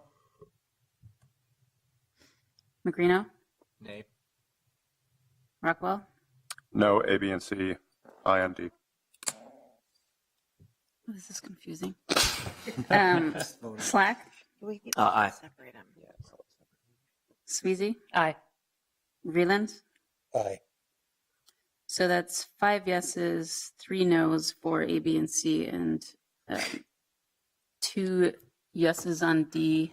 So I wonder, maybe we should vote on the overall motion, and so just to clarify procedurally, if those who wanted to vote against any portion of the motion simply voted against the motion, the entire motion, I think that would be an easier way of doing this, and then perhaps we could have an alternate motion. Is that? You can put me down as a no, then, Lisa. Or yeah, we could just. You could put my vote. Okay. Yeah. Well, maybe on second thought, let's see if someone would like to make an alternate motion on just items A, B, and C to clarify things, and then we can vote on that again. We could divide the question. Okay. So Commissioner Vreeland, maybe you'd just like to withdraw that previous motion and replace it with an alternate motion to approve staff recommendation to deny items A, B, and C. I would do that, and if there are no objections of the board, that could be done by consensus. It's not a friendly or unfriendly movement, but again, I would make a motion to approve the staff recommendations for A, B, and C. Oh, okay. So we have a motion to deny items A, B, and C. Is there a second? Second. We have a motion and a second. Is there any further discussion? Commissioner Vreeland.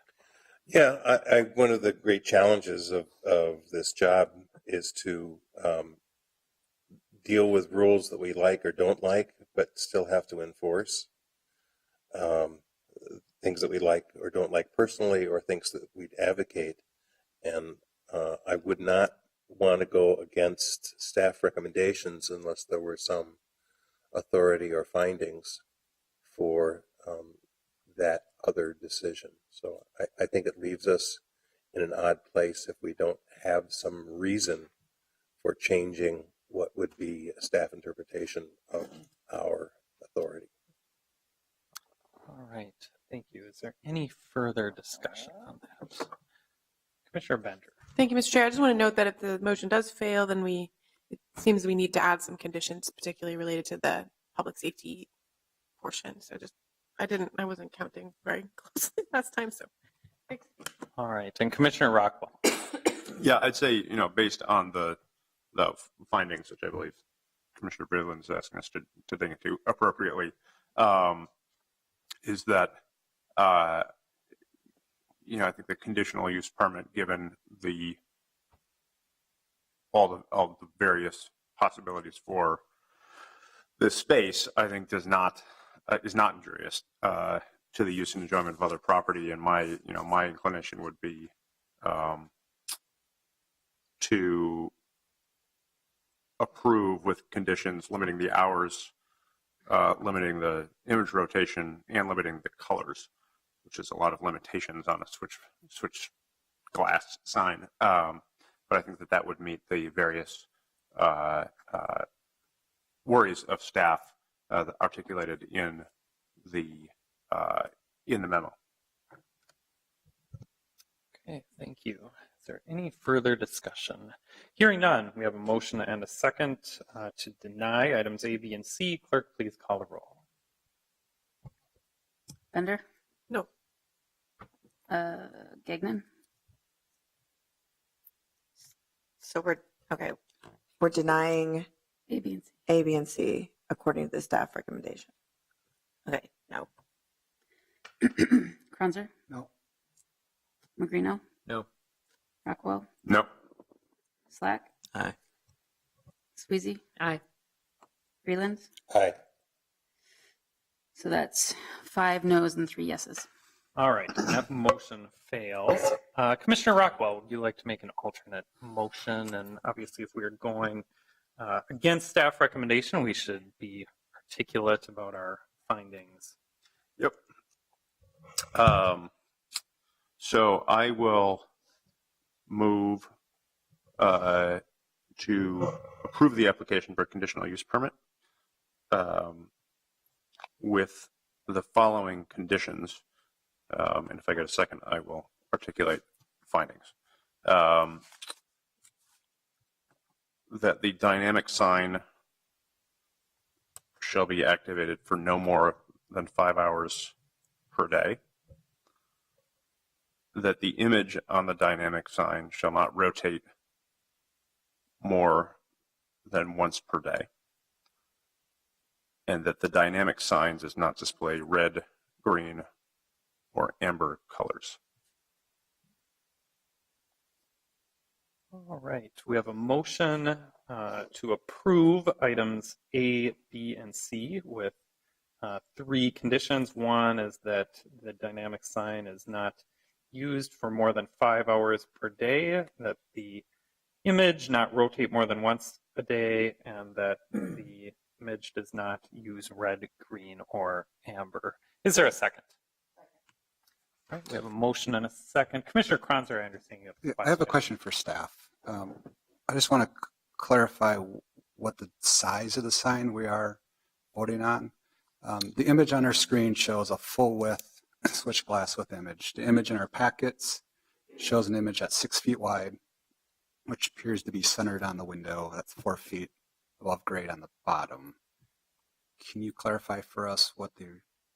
Sure. The applicant had submitted the plans the applicant had submitted with their application showed a dynamic sign of 2 dynamic signs on the two windows at the corner, one of 15 square feet and one of 18 square feet. These renderings were updated today to show a clear rendering of what the switch film would look like. So these newer photos that were submitted today don't have any measurements on them. So, but the application had been for the 15 and 18 square feet for the signs. We can have the applicant clarify that too, if you'd like. It's approximately 8 feet wide by 3 feet tall. And that matches what we see here on the screen. And it's, what's the bottom of the image? The bottom would be 4 feet from the sidewalk. Okay. Thank you. Mr. President, I would like to recommend a friendly amendment to the conditions is that dynamic sign be on a timer to be shut off after 60 minutes of operation, including the switch glass. All right, we have motion to amend the motion adding a condition that the dynamic sign is shut off after 60 minutes by a timer. Is there a second? We have a motion and a second. All in favor? Aye. Any opposed? Motion carries. Commissioner Rockwell. All right, just briefly on the findings. On the first finding, establishment, maintenance, or operation of the conditional use will not be detrimental to or endanger the public health, safety, or general welfare. I find this does not. we have taken into account the various concerns of Public Works that are articulated in both in the staff memo and an additional email provided to us at the beginning of this meeting, and have limited the change frequency dramatically in the colors per Public Works concerns. In terms of the conditional use being injurious to the use and enjoyment of other property, I actually find that this would provide more enjoyment, as there would be more visual access into and out of the building, which we know from an eyes on the street perspective is benefits the pedestrian realm and other properties and other users in the area. And then the utilities and traffic congestion really aren't germane, except as already mentioned on the traffic component. And then in terms of comprehensive plan compatibility, this, I think, again, provides sight into and out of the building that improves the pedestrian realm in accordance with the various policies under 10.2 in the comprehensive plan. All right, thank you. And Commissioner Vreeland. I just, having been in theater lighting, the mixture of red, green, and amber turns into white light. So what are we regulating?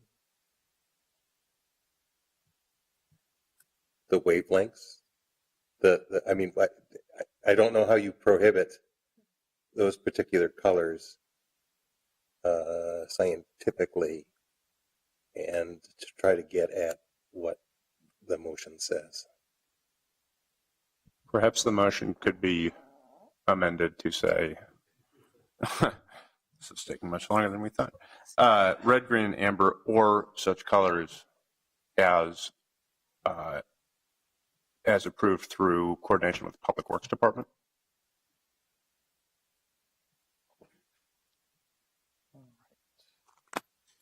A rousing response.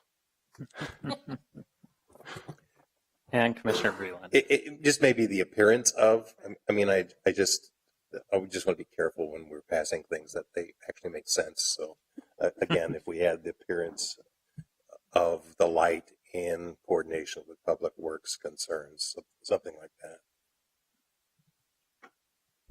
All right. Yeah, I think we can just clarify that condition in the original motion, if that sounds okay.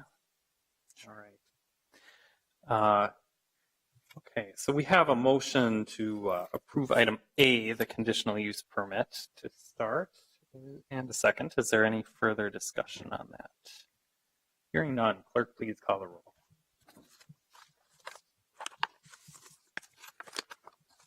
Bender? Aye. Gagnon? Aye. Kranzer? Aye. Magrino? Aye.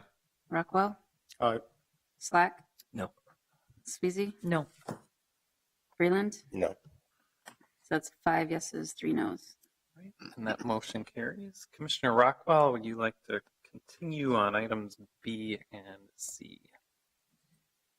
Sure. I would like to move approval of item B, the application item B for a variance to allow more than one dynamic sign.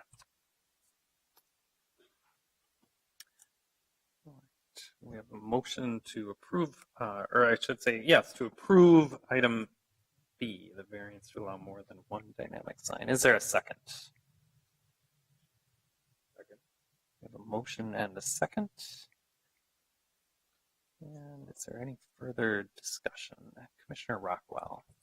Yes, just to quickly review the findings. I think the practical difficulties as outlined by the applicant are the intent to have a variety of populations using the spaces, and that there will be window coverings of one sort or another, regardless of what how this commission votes. And I believe that this is a reasonable manner in spirit in as close to the spirit of the ordinance as any window covering is to, I believe it's consistent with that spirit. All right. And is there any further discussion? Hearing none, we have a motion and a second to approve item B. Clerk, please call the roll.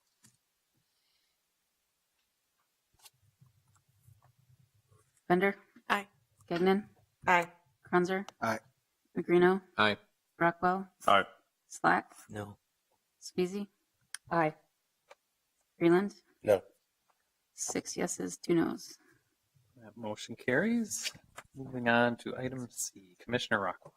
All right, I move approval of variance to allow window sign blocking views, and I believe the findings would be synonymous with the findings for variance B. All right. We have a motion. Is there a second? Is there a second?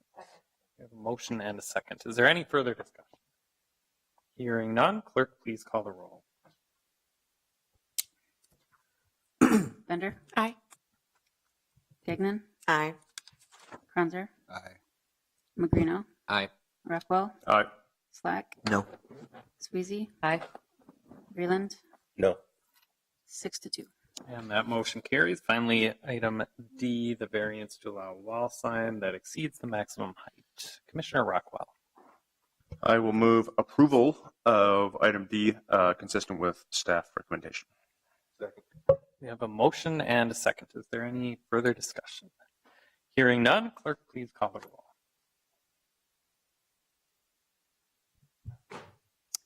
Bender. Aye. Gagnon. Aye. Kranzer. Aye. Magrino. Aye. Rockwell. Aye. Slack. Aye. Sweezy. Aye. Freeland. Aye. 8-0. And that motion carries. That concludes our discussion on item 9. Our next item for discussion is item 10 at 2407 2nd Street Northeast.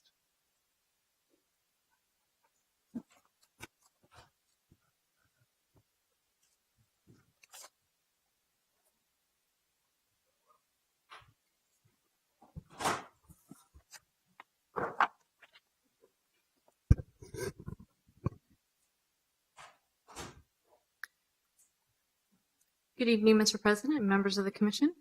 This is a request for a cluster development located at the northeast corner of 2nd Street Northeast and 24th Avenue Northeast. Currently, it's zoned R2B, as is the property to the east, south, and west with a little bit of C1. There's a townhome project under construction currently just to the north of this site that is zoned R3. You can see here the site currently has 1 single-family dwelling. It was originally 3 residential lots that were combined, and the house was moved on to this site. I believe it was in 1909 or 1907. The proposal includes a petition to rezone the property from R2B to R3, a conditional use permit to allow the cluster development that would have a 6-unit building and a 4-unit building, and 3 variances. To reduce the front yard setback along 2nd Street Northeast from 20 feet to 15 feet for the building, and from 20 feet to 7 feet for the ground level patios. Reduce the corner side yard setback on 24th Avenue Northeast from 10 feet to 7 feet for the ground level patios, and then to increase the maximum impervious surface coverage from 60% to 67.8%. And then finally, site plan review. You can see here the proposed site plan. They would have the 6-unit building fronting along to 2nd Street Northeast with walk-up units, and the 4-unit building would front onto 24th Avenue. The surface parking lot with 12 stalls would be located to the interior site, accessed by the alley, and they would have an indoor bicycle facility and a screen trash enclosure. Some renderings showing what the proposed proposal is. Majority of the material would be stucco. There's also fiber cement panel and metal panel as well. And the interior of the site. Site plan here, they are meeting the landscaping requirements, screening all of the ground level mechanical equipment, and Staff does have one extra condition to add one canopy tree to the east end of the parking lot to comply with the standard that all parking spaces be located within 50 feet of a tree. And then the utility plan here, the stormwater on site, they're proposing to manage it through catch basins. One would be in the parking lot, two in the interior of the site, and connect to the stormwater system. Based on the variance to increase the impervious surface coverage, staff is recommending a conditional of approval on that variance to break up the curb to allow infiltration into the landscaping on site, which the applicant has said that they are okay with. And so we are recommending approval of all the applications, conditions of approval as mentioned on the variance, and then 4 recommended conditions of approval on the site plan. And with that, I'd be happy to answer any questions. Commissioners, are there any questions of staff? If there are none, I will open the public hearing on this item. And I'd like to ask the applicant to speak first if there's anything you'd like to add, and please state your name and address for the record. Good evening, Commissioners. Once again, I'm Scott Nelson with DJR Architecture. And I just wanted to say I'm here for if we have any questions or if you folks have any questions. I'd like to thank Stephanie for working closely with us throughout this process, and also reiterate that we were in agreement with all the requested conditions of approval that staff put on the staff report. Right. Thank you. Are there any questions of the applicant? If there are none, we can move on to some other speakers. I know there are at least a couple of people who would like to speak on this item, so please come to the microphone and state your name and address for the record. Hi, good evening. My name is Miriam Slahy. I am the president of Bottineau Neighborhood Association, located at 2205 California Street Northeast. It was brought to our attention they have come to our board meetings 2 times, the developers have, and we have some concerns. The board of Bottineau Neighborhood Association is in not support of the zoning variance request to change from an R2B to an R3. As you know, we do have townhomes under construction north of this proposed development and are in agreement with an overall neighborhood goals and plans that encourage home ownership. Their proposal is actually the 4 6-unit rental structures. They are saying at this time they're rental, they are not homeowner properties in this area. That is one of our concerns at this time. And our other concern is the setback reduction from 20 feet to 15. The board does not approve this side yard setback reduction from 10 to 7 feet as it reduces green space and does not fit with existing setbacks set by others in this area. Further, in keeping with preservation and existing historical structures, the board proposes that the Prairie School home that is at 2407 2nd Street Northeast be preserved. This home has a 4-bedroom, 4-bath structure with quarried onyx and ceramic tile in the bathrooms. There's 116-year-old stained glass windows in this home. They should be preserved from demolition by any means in this process or be moved. The other concern that the board has at the 2 meetings with the developers, the sustainable water permeable paving materials be used that reflect the stormwater best management practices as outlined in many of the area plans Bottineau has, because we abut the Mississippi River, and the site of the proposed construction is on a previous wetland. We've not heard from them if that site will fit those runoff pavers for the stormwater, and concern in the neighborhood for that development. That is our All concerns. right. Thank you. Thank so you. much. And is there anyone else who'd like to speak on this item? Anyone else? Seeing no one, I will close the public hearing. And commissioners, we have 6 applications before us, starting with the rezoning. Are there any further questions, or would anyone like to start off the discussion with a motion?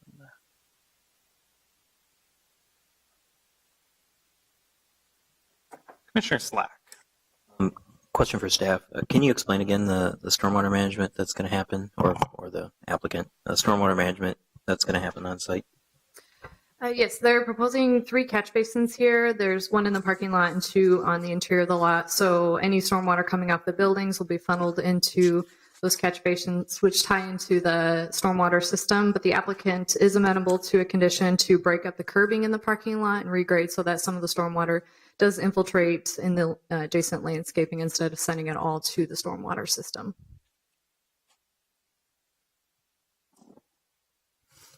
Okay. Any further questions?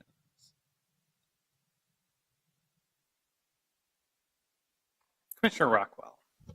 I will move staff recommendations with the various conditions on A, B, C, D, E, and F. Second.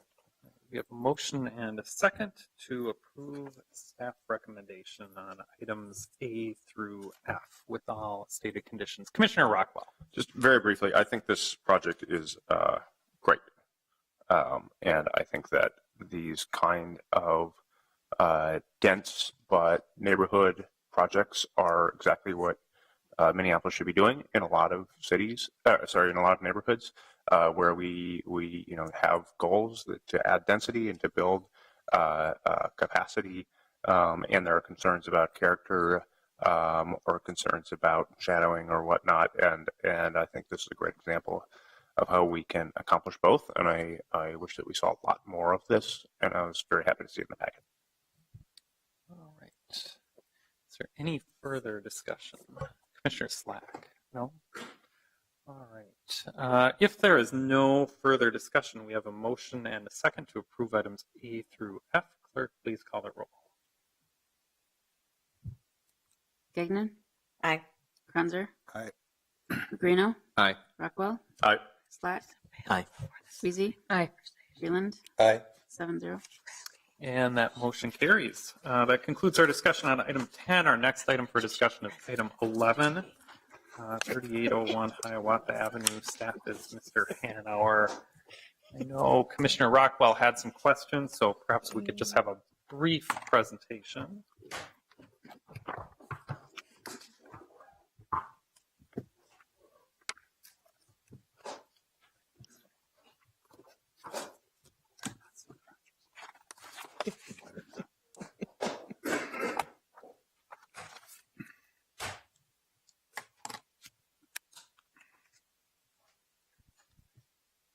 Right.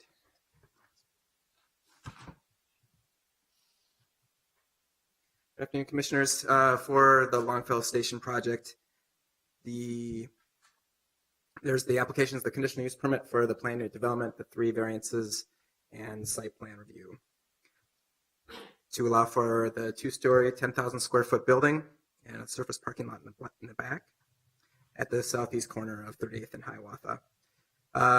Background, as it's stated in the report, a similar project was approved 7 years ago that built the 180 unit 6-story building that we see today.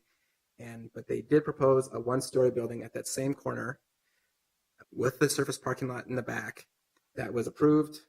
The approvals had lapsed. The applicant did not build the building. And so based on our zoning code ordinance, when you have a plan unit development and each phase is not implemented, then that particular phase needs to meet the zoning code requirements on its own. And the big request here is that FAR request to go below the minimum of 1.0 in the PO district. The applicant is proposing a 0.3 FAR floor area ratio for the 3801 development site. So this is the approved site plan from 2010. And here's images from today, or close to it, November of 2016. Staff, as you saw in the report, is supportive of the project and the variance request to go below 1.0. For the following reasons: 1, we recognize that it was just 7 years ago that the Planning Commission did approve a very similar project. And we also recognize, as the applicant pointed out, that there are site constraints, that being a few easements, 26-foot wide driveway and sound wall easement to the east, some landscaping easements to the south, some partially implemented elements such as a stormwater retention garden, and I'm not sure if that element, that stormwater tank, is currently on the site. In addition, we do see that there are improvements with this project compared to the 2010 proposal.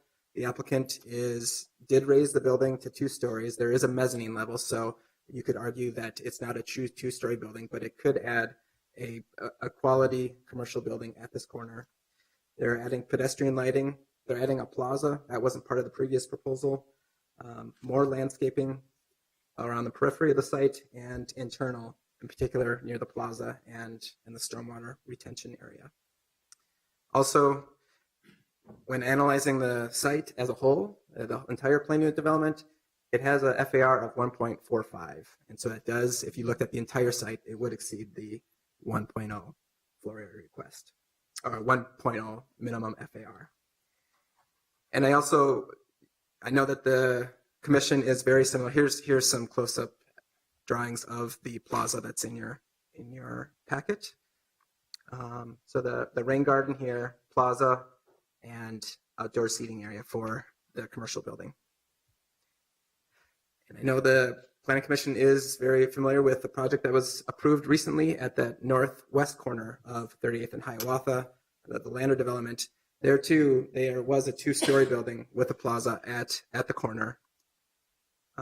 Just showing some of the drawings that were in that packet.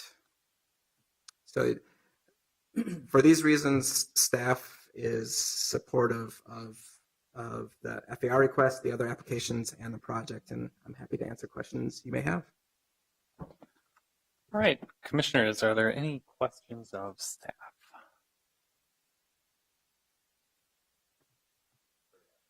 All right, no questions. So I'll open the public hearing. I'd like to ask the applicant to speak first. So if you'd like to come to the microphone and state your name and address for the record.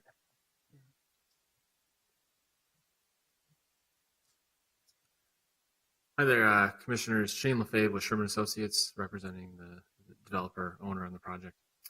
Nate Bartley from Blumenthal's Architecture, representing the architect. We're just here to answer any questions you might have about the project. All right, Commissioner Rockwell, do you have a question for the applicant? Yeah, I have concerns about the FAR and the parking lot frontage. I recognize the site has constraints, and I recognize that the Planning Commission might have approved this 7 years ago, but that approval is not valid, and the circumstances around this property have changed a lot. I think the Lander project is up in front of us on the screen right now, and it does have a small 2-story building, but the context there is really the transit station rather than Hiawatha, which is just a very different kind of visual context and context for a pedestrian in scale and size. And I think the entire bus drop-off and light rail station area is in the process of becoming much, much more urban in its redesign. And so, and with the development intensity on the west side of Hiawatha, that calls for a more urban development scheme. And so I have a lot of concerns about approving something that is, two-story next to a highway, and allowing the parking lot frontage. So if you could kind of comment on those, on the history of the site, on whatever you think is germane to those concerns. Sure. I think the biggest reason that this didn't happen in 7 years is kind of the same reason that it's a 2-story building, and it's a question of demand. If we had users that really expressed an interest in wanting to be at this location over the course of time, we were ready to hit the green light and make this happen. We simply didn't see that the demand was there. We've since had interest expressed to us in the space, and we actually originally proposed, as Aaron mentioned, 1-story building. Staff pushed back and said, that's not tall enough. They would have liked to see something taller, and so this was kind of an ongoing conversation and compromise, between us being willing to say, okay, we get, Aaron and staff, what you're saying. We want to increase the frontage here, we want to increase the height to match what's going on around and on the Hiawatha corridor. And so we agreed to go to a second story, knowing that we would, have to find additional users or potentially a single user to take more space. And so I think it was a good conversation. But we don't see the demand for a, 5-6 story building in this space, especially given the site requirements and the parking that would be needed in that tall of a building. As far as the parking goes, I think that we've tried to design a site plan that is very pedestrian friendly, and that definitely encourages walkers from all directions, wherever, if they're coming from nearby homes or they're getting off of the transit or at bus stops. We tried to make this very pedestrian friendly and received comments from the neighborhood to that effect, and they were very sensitive about that. We want to recognize that as we move further and further away from vehicular traffic, it's still very much a reality, and we want to accommodate vehicles and make sure that we're not, putting the end user who's going to go here on an island without the potential for people to drive to the site as well. So it's a balance that we've been trying to find. I think that we, in other retail developments that we have, there's still very much a concern from the retail community that they want to make sure that they have enough parking. And so we want to make sure that this is as attractive a site as possible to the businesses that would be located here. And so it's been trying to find that balance of, what is the size of building that is not too big and still generates enough demand, accommodates pedestrians, accommodates the design intent of what's going on along the corridor, but still also accommodates for vehicular traffic as well. Did you consider, and I know the site's got some funny quirks to it, but there's still quite a bit of buildable area on it. Did you consider, taller building with, enclosed multi-level parking? I mean, I recognize the need for parking, but I'm not sure that the parking concerns preclude denser development. Or if they do, I don't understand how that works. I understand how that might work in terms of the financing, which we're not allowed to consider. But looking at the site, it feels like there are probably ways that you could double or triple the parking and also triple the size of the building, right?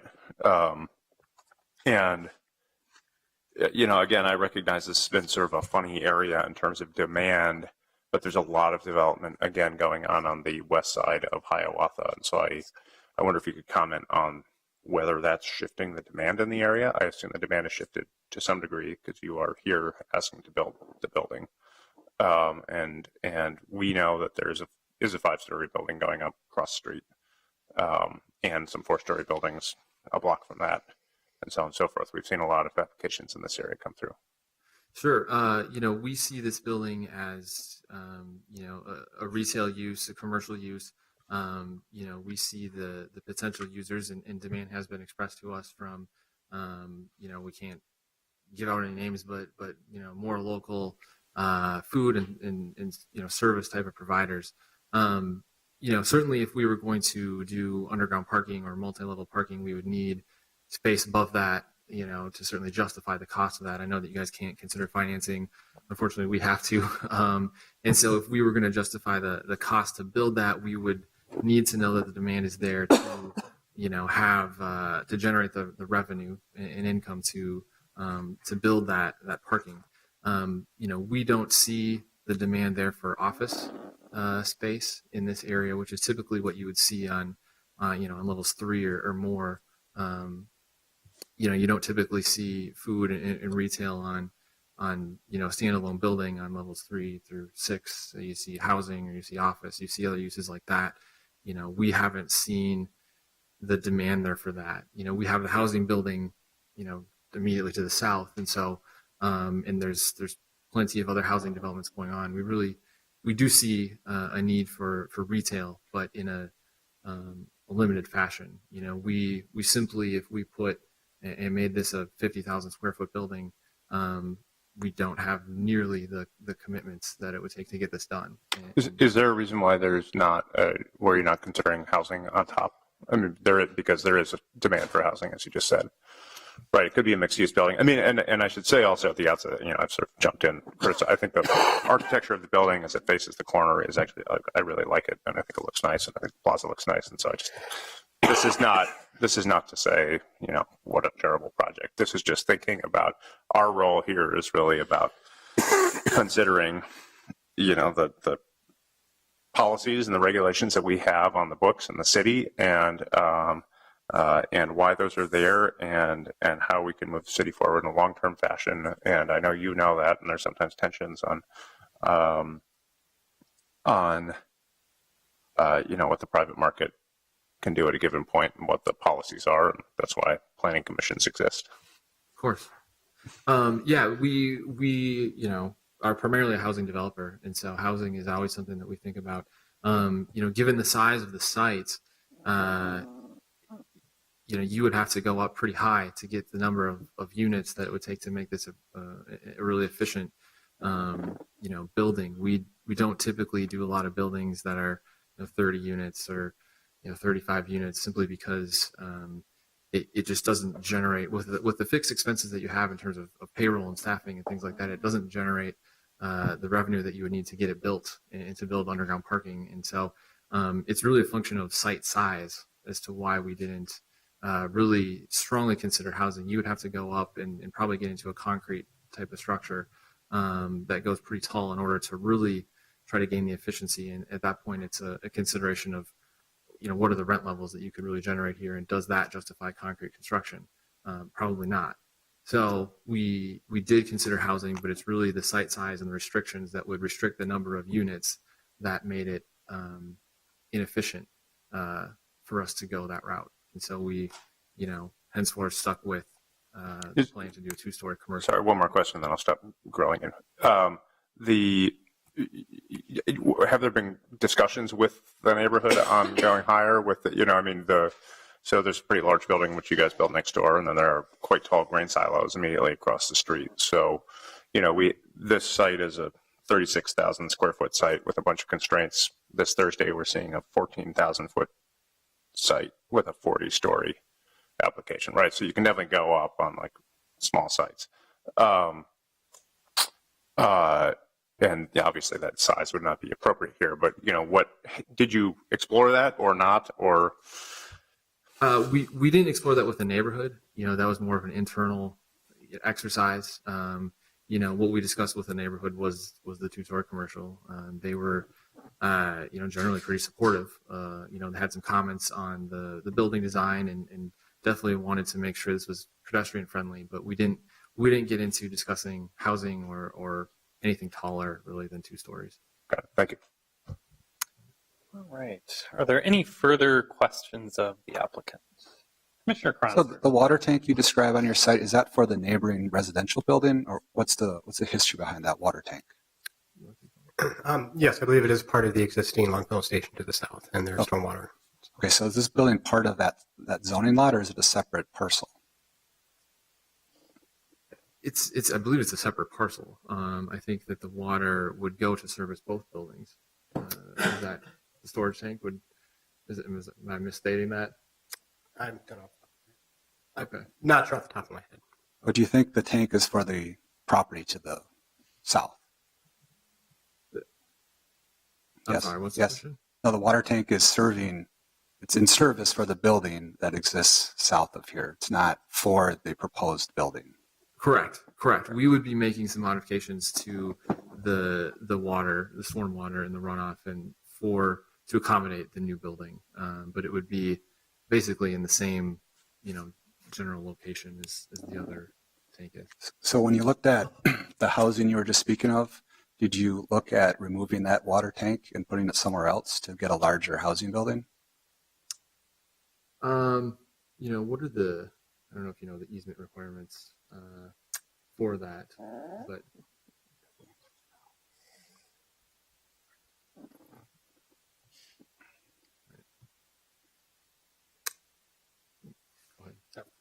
Sorry, we did not look at the storm water tank. I believe that's serving the building to the south, and then the stormwater retention to the south of the building is partially built right now. Yes. So I'm wondering, were those things up for grabs when you looked at putting a housing project on the site? Yeah, we looked at the site, other than the easements, you got the power line easement, in the east there. Yeah, we would consider, that's the frontage you want. So yeah, when we looked at considering housing, we would assume that the stormwater would be taken care of elsewhere on the site. Okay. Any further questions of the applicant? If there are none, we can see if anyone else would like to speak on this item. Is there anyone else? Seeing no one, I will close the public hearing. And commissioners, we have... I got a question for staff. Yeah, Commissioner Vreeland. Thank you. So Aaron, you and I have both received a letter about the sidewalk along the east side of the proposed parking lot to align with the existing sidewalk at Longfellow Station. And my bleary eyes can't quite figure out what impact that would have. Yeah.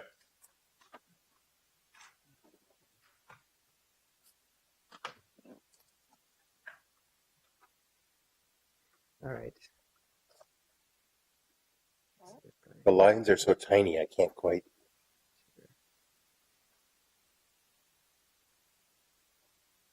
Okay, so I have a sidewalk along the east side of the proposed parking lot to align with the existing sidewalk. And Shane, was that looking at within the landscape easement? I believe so. So I think another mid-block connection between the proposed building and the existing Longfellow Station. All right. In between the buildings. Or is it to the east? I'm so sorry. I was asking you because I didn't understand what it was. So I guess the east side of the parking lot would be along here. So I think they're looking for some better connection to get both those parking here and those within the apartment building, a better connection. So you can get from Longfellow to 38th. Yes. And if you were to posit that, where would it be and what impact would it have? I mean, where would that go? And what impact would it have on parking? I think, and I shared this with the applicant, and they were amenable to looking at these requests from the neighborhood. We could work with them looking at drive aisle widths, looking at the parking dimensions, and trying to get a 4 to 6 foot wide sidewalk within this entire area. So there's likely real estate to work with to make that happen. And so the hashed out area at the top of the picture, that's the easement? Easement and driveway.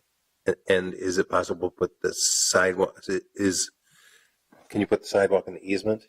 And who decides that?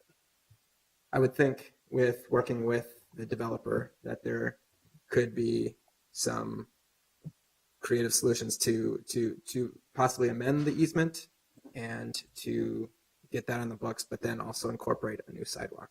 Thank you. I mean, it seems like a reasonable idea in this letter, but I don't know what that looks like. Thank you. Right. Are there any further questions of staff, or would someone like to make a motion? Commissioner Rockwell. I will move denial of variance B, the floor area ratio. I'm happy to discuss that a bit if I have a second. Right, we have a motion and a second to deny variance B. And Commissioner Rockwell. Oh, Yep, we do have a second. I didn't hear the second. It's a meek second. I think that this, again, I think this building looks nice. I think the retail level is good.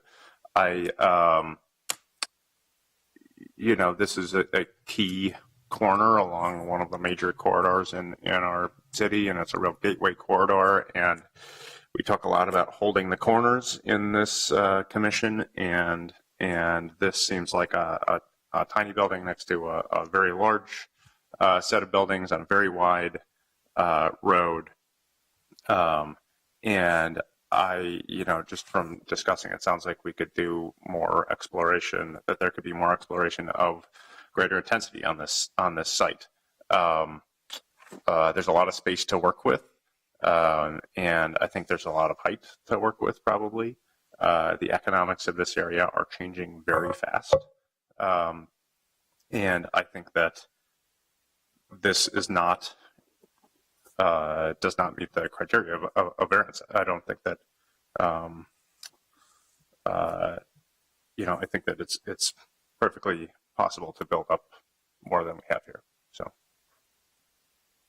All right. Is there any further discussion on that motion to deny? Commissioner Magrino. Yeah, I would echo what Commissioner Rockwell said, and just sort of add that, absolutely, I think you could probably make a larger building pencil here, even with concrete construction. There's plenty of policy, specifically land use policy 1.1 and 1.13, that refers to sort of highest and best use, especially in transit station areas and activity centers like this. And so I will be supporting Commissioner Rockwell's motion. Okay. Any further discussion? Commissioner Kronzer. Just one more thing. 7 years ago was a long time ago.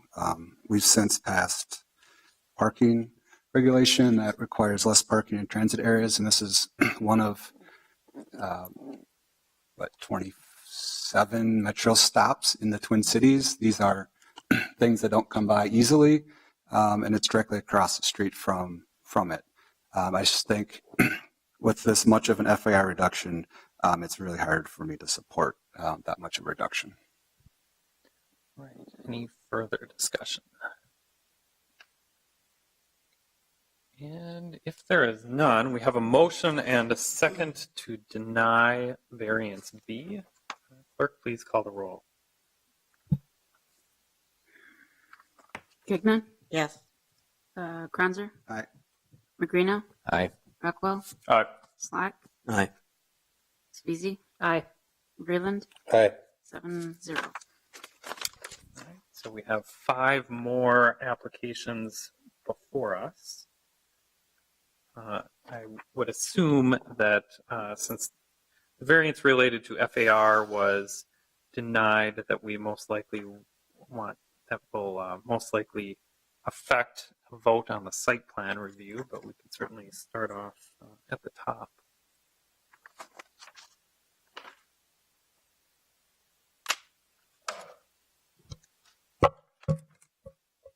I'd move, just going back up to A here, I'd move denial of conditional use permit, given that it is for a 2-story building, per the rationale for the FAR variance. All right, so we have a motion to deny item A, the conditional use permit. Is there a second? We have a motion and a second to deny the conditional use permit for the 2-story building, given that the FAR variance needed for that building was denied. Is there any further discussion? Hearing none, clerk, please call the roll. Gagnon? Aye. Kranzer? Aye. Magrino? Aye. Rockwell? Aye. Slack? Aye. Sweezy? Aye. Breland? Aye. 7-0. All right, and moving along, variance C for surface parking lot frontage, Commissioner Rockwell. I will recommend denial of the surface parking lot frontage variance because I believe that that there's no practical difficulty there. Yeah, I guess we'll just do this one at a time. We have a motion and a second. Commissioner Rockwell, perhaps you would like to elaborate a little bit more on the findings, just so we have our bases covered. I just don't. I don't think that there's any practical difficulty in wrapping the building all the way to the easement line, and in a rethought project, which this will have to be, the applicant has the ability to think about placing parking under the building itself. And we see a lot of buildings that are able to fully fill up that that public right-of-way frontage. and accommodate lots of parking. Any further discussion? And hearing none, clerk, please call the roll. Gignan? Aye. Kranzer? Aye. Magrino? Aye. Rockwell? Aye. Slack? Aye. Sweezy? Aye. Freeland? Aye. 7-0. And that motion carries. Variance D relates to building placement, and the staff recommendation is to return that application. Commissioner Rockwell, would you like to continue?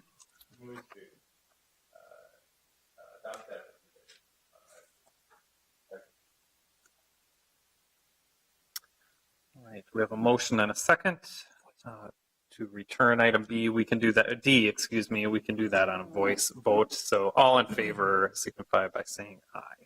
Aye. Any opposed? And that motion carries. Finally, item E, the site plan review. Microphone. I will move denial of site plan review given the above denials. Second. All right, we have a motion and a second to deny item E, the site plan review, as the variances needed for that site plan review were also denied. Is there any further discussion? Might just clarify on those variances, just so we have made our findings as it relates to practical difficulties. We found that the size and shape of the site are such that they could accommodate a larger, more dense building in terms of using the property in a reasonable manner that is in keeping with the intent of the comprehensive plan, since this site is in a transit station area in close proximity to a transit station. That plan assumes for some relatively high density development in this area, and the proposal is for a project with a lower FAR. And as it relates to the character of the area and enjoyment of others, I think Commissioner Rockwell, feel free to add anything, but the fact that the proposal is relatively not dense and includes a fair amount of surface parking that maybe detracts from the intensity of a transit station area. Right, and I think the in terms of character is the TOD area, and the fact that it's in between, I believe, a 5-story building, a much larger building, and grain silos, giving height precedence for potentially significantly more density. All right, and is there any further discussion on the motion to deny item E, the site plan review? Hearing none, clerk, please call the roll.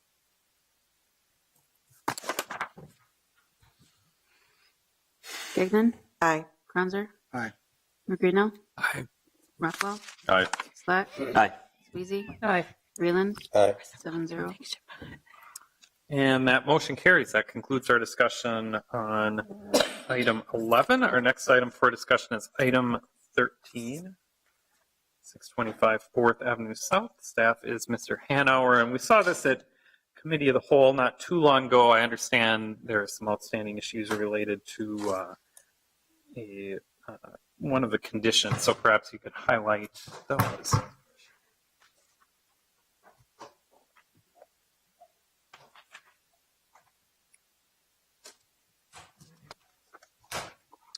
So Chair Brown and Commissioners, for the Thrivent Plan Unit Development Project, the applicant would like to talk about condition number 9 for the site plan review. And that's to comply with section 53150 and urban design policy 10.2, the applicant shall eliminate the 5th Avenue vehicle access point and install active uses in its place. It's just a few numbers. For the plan unit development, the applicant's retaining that 1980 building and building this new development on the east side of the lot that would have 107 units, 1,600 square feet of retail, and 750 parking spaces.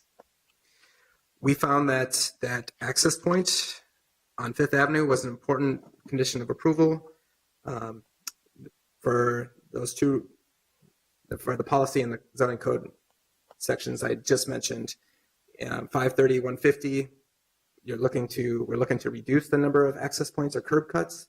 There's currently 2. With the proposal, there would be 3. And then just the policies and the implementation steps in the urban design chapter of, once again, protecting the pedestrian and helping create a greater, vibrant pedestrian realm that is safe and inviting for them.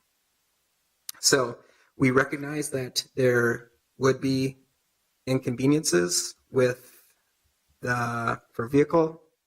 So I can, given that traffic on 7th Street would be going westbound and be able to enter here. 6th Street, vehicles will be exiting here. And likely for those, the access point would be for those traveling northbound on 5th Avenue and being able to enter the site here. It is likely if that access point is eliminated, vehicles would have to turn left on 7th Street. But closing that off would help both these residential units and pedestrians in the area have a safe pass through without having to worry about a conflict with the vehicle. So I think that summarizes just that condition of approval that I was notified by the applicant that they would like to discuss, and be happy to answer other questions that commissioners may have. All right. Commissioners, are there any questions of staff? Commissioner Rockwell. Aaron, could you just walk us through really, really briefly the PUD points, please? Sure. So the project just required 10 amenity points, and that was just to establish the plan unit development. The applicant has provided a proposal that they thought would meet 14 points. 8 of the points would be ones that would be applied by the applicant, not ones that are within the Chapter 527 of the zoning code. So active liner and car charging stations are the ones that were proposed by the applicant. Those that were more straightforward, that are outlined in Chapter 527, are the pedestrian improvements, decorative fencing, pet exercise, recycling storage, and we saw the applicant meeting all those but the decorative fencing. For active liner, the applicant, we did see them meeting the intent by wrapping 95% of the facade and the improvements that we saw along the way. So we were supportive of giving 5 points. And the last one is a car charging station where the applicant, for electrical vehicles, the applicant, I believe, in the application said that they were providing 10 spots for electrical vehicle charging. And we were supportive of giving 3 points for that amenity. Great, thank you. So in total, they have they've applied for 14. We saw the project receiving 13 points. All right. Any other questions of staff? If there are none, I'll open the public hearing on this item, and I'd like to ask the applicant to speak first. So please come to the microphone and state your name and address for the record.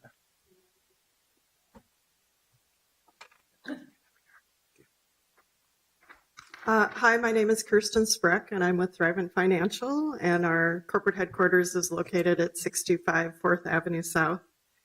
Along with me, we have our team here, Art from ESG Architects. We've got folks from 625 Development, and we've got representatives from Hennepin County.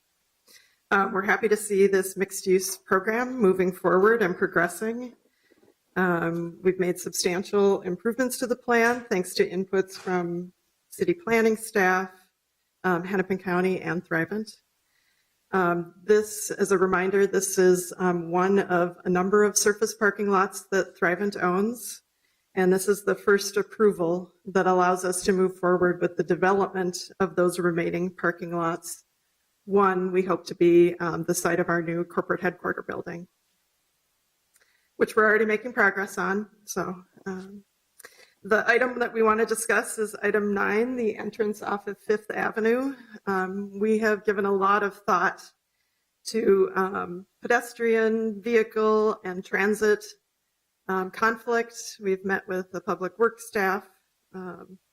We've met with Metro Transit, and we've really studied the idea of getting those traffic stacking conflicts off the street as quickly as possible and let the stacking and any other maneuvering off of the street and onto the site. I think we're trying to carry those aspects into the other developments that'll happen directly to the east and southeast. So I'll let Art speak to item 9.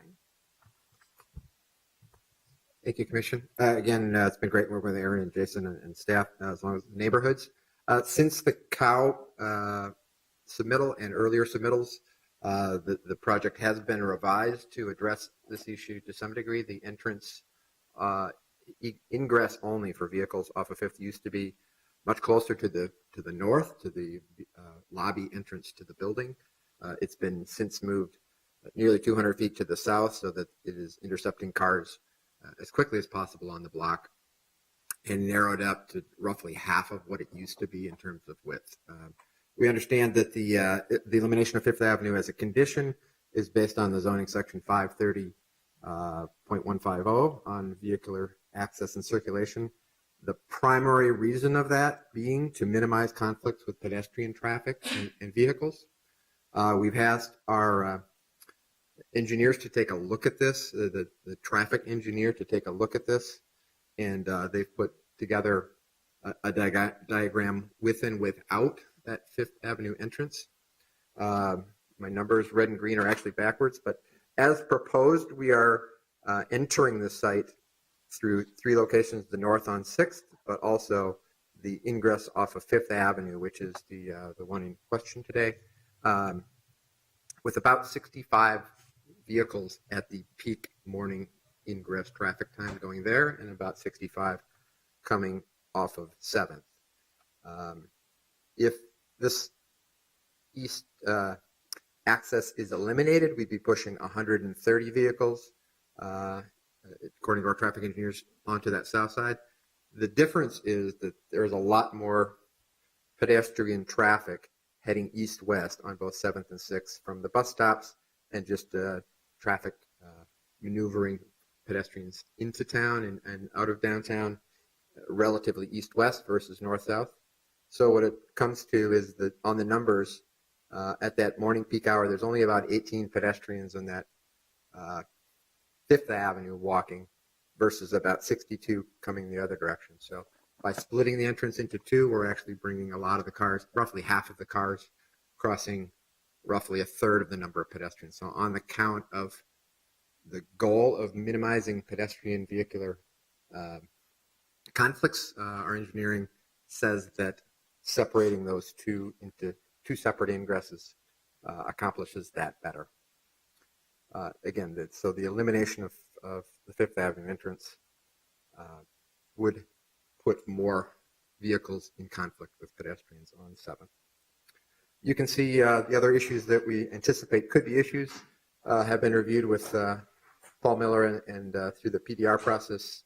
I don't believe that traffic or sidewalks or streets departments had any issues with the entrance as proposed. It's similar to a lot of other entrances in downtown in terms of vehicle access only into parking facilities. And then the other issue is that the north entrance is also serving the loading docks for the existing 625 building. And that certainly during AM peak periods will have some trucks maneuvering. So we want to make sure that we have access points to get the people off of the street in a safe way, not conflicting with pedestrians, the most effective way. The other issue that I believe is brought up in terms of reasoning to have a condition to omit the 5th Avenue ingress was Design Policy 10.2, which talks to active uses on the ground floor, really activating the street with entries, windows, etc. And I believe we are accommodating all of those items. There's roughly 95% of the east facade that will be active windows. There are 10 building entrances on that facade, frontage within 330 feet, 15 total entrances on the ground floor throughout. We have an awning at the northeast corner that's intended to serve as some bus waiting area. There's a large peak of PM traffic bus waiting there, so we set back the first floor 9'9" on this corner to allow some overhang of the building above, protecting bus waiters, transit waiters at that stop. And we also have a bus stop at the south. One of the things that had been mentioned, and as I would call it an additional factor, is as cars come in from 35W heading north, dumping into downtown, this traffic is about 16,000 vehicles per day up to this point. A lot of that traffic dumps off on 7th. This is also where the vehicles come in from 94, Highway 94 into downtown. And the note is that if the 5th Avenue entrance is eliminated, cars coming from 35W would be turning left, crossing 3 to 4 lanes of traffic, and crossing into the building to the south, directly in front of where MTC would like to keep their bus stop. So we're a little concerned with that amount of traffic turning the corner at the speeds of coming off a freeway and then having to make a right turn in, kind of blindside around a bus that we have, again, enhanced vehicular pedestrian conflicts that we'd like to basically cut in half by having the entrance off of 5th be in only for northbound traffic and really take it to a visible location versus behind the bus stop.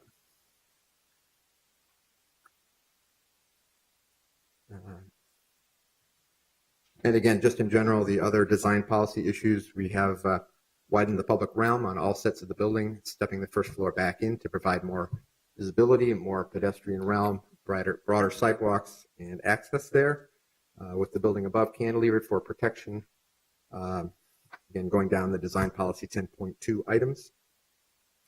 The entrance is just south of mid-block, but and again has moved since the COW and DMNA neighborhood input. Wind generation and shadowing isn't really an issue, and adequate sidewalk space was the last item in design policy 10.2.8 that I think we're accomplishing with 5 to 9 foot setbacks on 5th Avenue. All right. Well, thanks. Are there any questions of the applicant? Commissioner Rockwell. Really quickly, the broader redevelopment of the Thrivent sites was brought up. Is the hope for new Thrivent building across 5th Avenue? In the parking lot across 5th Avenue? Where is the? Can you the entrance of the proposed or of the conceived of, but not before us today, as you think about the multi phases of this build out? I'll flip back. As I understand it, that proposed access would be roughly mid-block on the opposite side. Right. Okay. And again, probably ingress and egress on that side, one-way northbound, obviously on 5th Avenue here. But that building would be on that surface parking lot across the street. Okay. Commissioner Sweezy. And for that hypothetical building across 5th, how tall is that building going to be? I understand it to be in the, you want to speak to that, Chris? We're in the process of finalizing the size of the building. It is in the 12-story range at this time. Thanks. And you're looking at other proposed developments on the south half of the block. Yes, so we have 3 interested parties that are looking both at portions of the south half of the block. Our building will occupy the north half right across from the Armory. And the Smith block, the quarter block we have on the southwest corner. Just kitty corner here. Yep.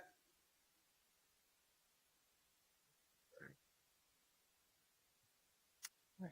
Any further questions of the applicant? Yeah. Kronzer? I have a question, maybe this is for Aaron too, about what Metro Transit said about their current bus stop that you referenced, or moving it slightly towards the core, 60 feet, because it's all curb line parking off peak, which could accommodate a bus stop. So I'm curious about what they said. I'm sorry, I didn't quite hear that second part. I'm curious about what Metro Transit said about moving their bus stop to the east or not. They have said that they, depending on the timing of development to the east, they may or may not want to move it a block to the east. They wanted to reserve the right, and actually was a condition of the PUD submittal that they have us add the bus stop back in on the south, on 7th Street. To the east block or towards the core? I guess I'm confused on. On our site plan, we did a resubmit for additional information that shows it on this block. So at this location is where MTC would like us to show a bus stop. Did you discuss moving that bus stop to the west 60 feet or so to get it on the other side of this the other curb side? cut? I think the issue there is that the existing 625 building wall, which comes the full 260 feet of height, comes down to sidewalk with a very minimal amount of pedestrian sidewalk zone right now. There is maybe the 6 or 7 foot minimum clear zone, and then tree grades in that location. So I think their feeling is there's not enough distance there. Plus, they are intending on the government center block, one more to the west, to doing a BRT stop on that, and they'd like it to be spaced a little further than just across the corner from each other. Okay. Are there any further questions of the applicant? If there are none, we can see if anyone else would like to speak on this item. Is there anyone here who would like to speak? Seeing no one, I will close the public hearing. And commissioners, we have 3 applications before us. One for the conditional use permit, PUD, site plan review plat. Commissioner Kronzer. Yeah, I'd like to make a motion to move both item A and item B, conditional use permit with the 1 stated condition and the site plan with 9 stated conditions. We have a motion and second to approve items A and B. With item A with 1 condition, item B with the 9 stated conditions. Commissioner Kronzer, do you have anything to add? Otherwise, Commissioner Magrino. Yeah, I would like to make a motion to add a 10th condition to direct the applicant to work with Public Works to add pedestrian bump outs on both corners of 5th Avenue and 6th Street and 7th Street right there. All right. Okay, well, we'll just get it in as a, oh. Yeah, they requested us to come back after our PDR meeting and indicated to us that they had federal funding for the south side, 7th Street corner. So we were showing that geometry. When we resubmit for PDR, we'll be showing it on both corners because their intention is that the 6th Street would be funded the next year, and we would work out making sure that the geometry matches their current, their proposed bump outs. Okay, great, thanks. All right, so we have a motion to add that 10th condition. Is there a second? Second. Motion and a second. Any further discussion on the amendment? Hearing none. All in favor? Sorry, on the adding the 10th condition. All in favor signify by saying aye. Aye. Any opposed? And that motion carries. Commissioner Kronz. Yeah, I just wanted to speak to the 9th condition for a second. And the project overall. I know a lot of people wanted more height on this block. I think we had a great conversation with the community as a whole about what the plan is for not only this block, but the block to the east. It got me very comfortable with this project, and I think this project is very urban. It's very friendly to the pedestrian. There's a lot going on in this block. So I thank the project team and the applicant for really trying to do the best you can with a site with all the urban conditions. I do, however, think that this curb cut on 5th is really just for the auto, and I don't think it's needed. You have to be in that second from the left lane to either turn left onto 7th or go forward 50 feet and turn left into that proposed curb cut. I just don't see that as a needed element of the project. There's the building to the south of this site, Center Village, is designed in 1982. That was 25 years ago. It has these sort of auto on-ramps, I like to call them. They're really not pedestrian friendly. Even the way this curb cut that you've proposed is designed, it's biased to the auto, and it's trying to get cars into the site as quickly as possible. And I agree with the way staff has characterized it in that condition. Number 9, and just one more point. You look at a project building like the IDEA Center, the full block building. It's in the downtown core. It has one access point. This project's a half of a block, and it's proposed to have 3 access points. I think this project works just fine with 2, and that's why I kept the 9th condition in my motion. Thank you. All right, and Commissioner Rockwell. I just want to add to that briefly, and then one more comment. I also think as this project or as the subsequent phases of this vision unfold, we're going to see a lot more foot traffic on Fifth Avenue. So I recognize that we've got higher foot traffic on 7th Street right now, for example, but if we're building 3 buildings across the street and then another building on the quarter block, there's going to be a lot more pedestrian traffic on 5th. I'd also like to speak just briefly to the PUD points and add a note of it. Try to encourage you to do something, but not require you. So I would encourage you to put significantly more electrical vehicle charging stations in. There were certainly concerns about adding a parking facility this large in downtown Minneapolis now, and we saw an ordinance change which was able to facilitate this and all sorts of things. But we, as we are working on our next comp plan, have learned that even if Minneapolis sees a 65% electric vehicle share in the city by 2050, we'll still have to reduce our trips by 35% if we want to hit our own climate goals, which is crazy. So we're adding a lot of parking here, and I think that considering where the city needs to go, really encouraging electric vehicle parking, not necessarily exclusively for electric vehicles. Other cars can park there in the short term, but making sure that that's an option long term is right for the city. Commissioner Magrino.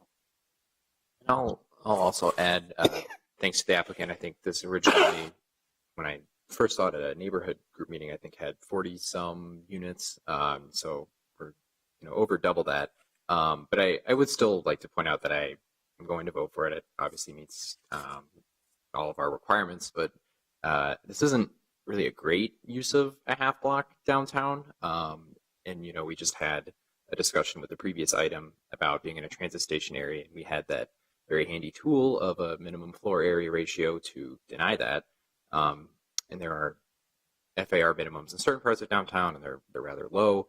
And we're kind of starting to fill in the rest of our downtown, which would have sounded crazy to say that 5 or 10 years ago because there were surface parking lots everywhere. And we're kind of starting to run out of surface parking lots. And we're getting to this point in downtown East where, there's a lot of sort of puff pieces in the media about it being revitalized and all the dynamism and all that going on. But it still does feel kind of weird to walk around in because there's not really we're not really building it out at high enough of a density the way that we did in downtown West to really make it feel like a good urban place. There's not a lot of stuff on the street. It's still, there's not a lot of active uses. You got 2 restaurants in the Wells Fargo office development, and one of them's still empty. So I really hope that in the future we can look at ways in our zoning code to really require a higher intensity product downtown because we are running out of space. And we want downtown East to feel as nice as downtown West does sometimes, not always. But anyway, thanks for improving the project. All right. Any further discussion? So the motion was to approve items A and B, the conditional use permit and the site plan review. We had added a 10th condition related to pedestrian bump outs. If there's no further discussion, clerk, please call the roll.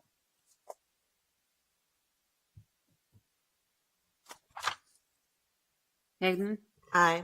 Franzer? Aye. Magrino? Aye. Rockwell? Aye. Slack? Aye. Sweezy? Aye. Freeland? Aye.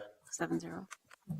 That motion carries. Finally, we have the item C, the preliminary and final registered land survey. Commissioner Vreeland, did I hear you move? approval of that. We have a second. And if there's no further discussion, clerk, please call the roll. Dignan? Aye. Franzer? Aye. Magrino? Aye. Rockwell? Aye. Slack? Aye. Sweezy? Aye. Freeland? Aye. 7-0. That motion carries. That concludes our discussion on item 13. Finally, item 14 is a zoning code text amendment, and staff is Mr. Poor. We saw a different version of this not too long ago, so perhaps you could highlight some of the changes that have occurred to the proposal since we last saw it.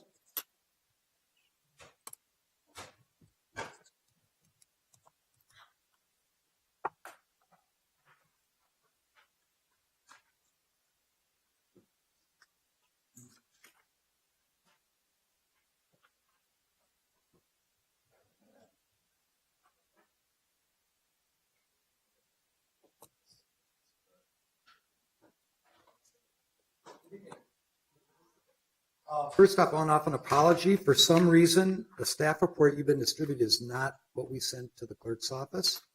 The most glaring piece is that the last time that I was before you in October, you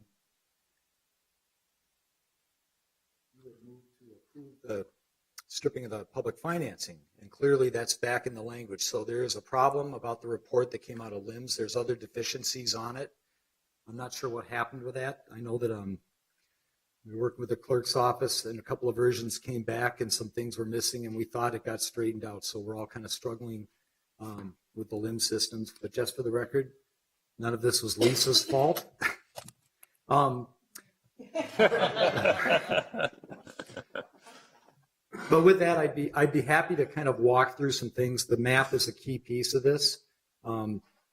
Again, as we know, this will move forward to the city council. So the last time I was before you, we had a discussion about a desire to opening up some different areas for primarily wall signs in downtown. We had talked about Washington Avenue being one of the sites. When the item went on to the Zoning and Planning Committee, the committee could not come to a decision either for or against the ordinance. The ordinance was sent back to staff. Some additional staff work was done with the author, Councilmember Warsami, and some of his colleagues. What results is a proposal in front of you tonight where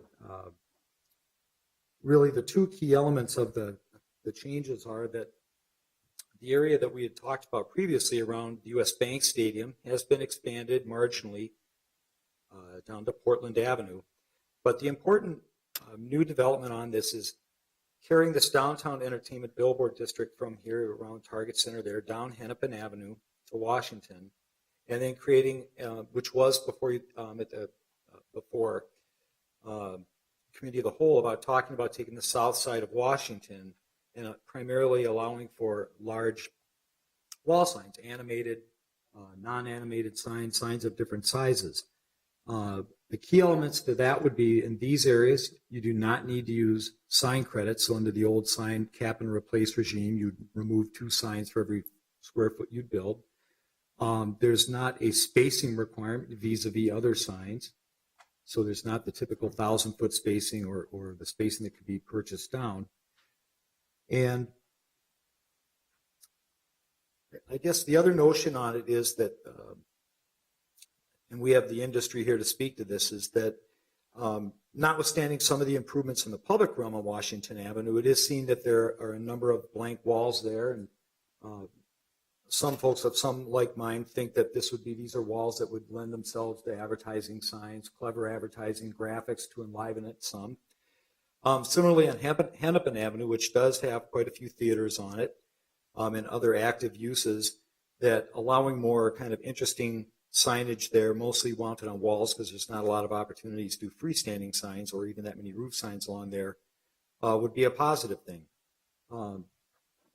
We did obviously keep in the removal of the prohibition on government financing of signs. I think we talked about that opens the way in the future for maybe some creative partnerships to bring some improvements to the public realm in cooperation with maybe the county and maybe others.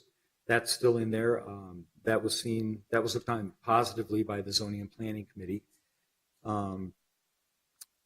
But from staff's vantage point, the really key tenets to our billboard regulations for some years has been the cap and replace program. It is a successful program. It was, as I said previously, forged in conjunction and working with the industry. It was primarily a result of action forced by lawsuits regarding our billboard ordinances. And so the current billboard proposals in front of you really don't work well within that mechanism because you're not actually removing signs to gain additional signs. Staff did not feel that Washington Avenue really, it's more of a thoroughfare than really an entertainment district per se. I think it was the same concerns we had heard before about that there has been quite a bit of public dollars leveraged to create Washington Avenue into more of a pedestrian-friendly and bike-friendly. That being said, there are a number of blank walls. One of the applicants can speak to one building in particular, which seems like it would be enlivened by having some signage on it. But from staff's point of view, that really doesn't fit into the way the rest of the regulatory framework works. Hennepin Avenue is a little tougher call. You can make an argument now with the theater district there and some of the other things. It really is more of an entertainment district than it was some years ago. It's been prosperous. I'm not sure that it would be deterred by more signs. The Mayo Square, former Block E, now that it has more signs on it, probably does look better than when it was Block E and undersigned. Their higher value signs are animated. But at this time, we're really going forward, no recommendation on those two other sides. We still want to recommend removal of the removal of public financing, which this body endorsed last time as well. So really, I'm open to questions, but that's kind of the gist of it. My apologies on the staff report. There was one minor typo. I think it went from signs to sings, but the other parts, there were just deficiencies. The particularly most confusing part, I think Mr. Rockwell brought to our attention, which is what brought it to my attention about the description around the U.S. Bank, and that was clear that there was no stricken language there, and it was kind of alphabet soup to start with. So with that, I'm open to some questions. All right. Do we have a current copy? You know, I have one copy with me. I can give it to you, but of my copy, but I'm not. I can give it to you, but frankly, I'm not sure that's where the energy needs to go. But if that's what you'd like to do and look at the districts, you're welcome to do it. I can provide that with you.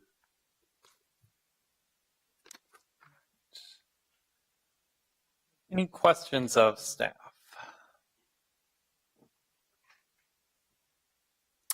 If there are no questions of staff, I'll open the public hearing on this item.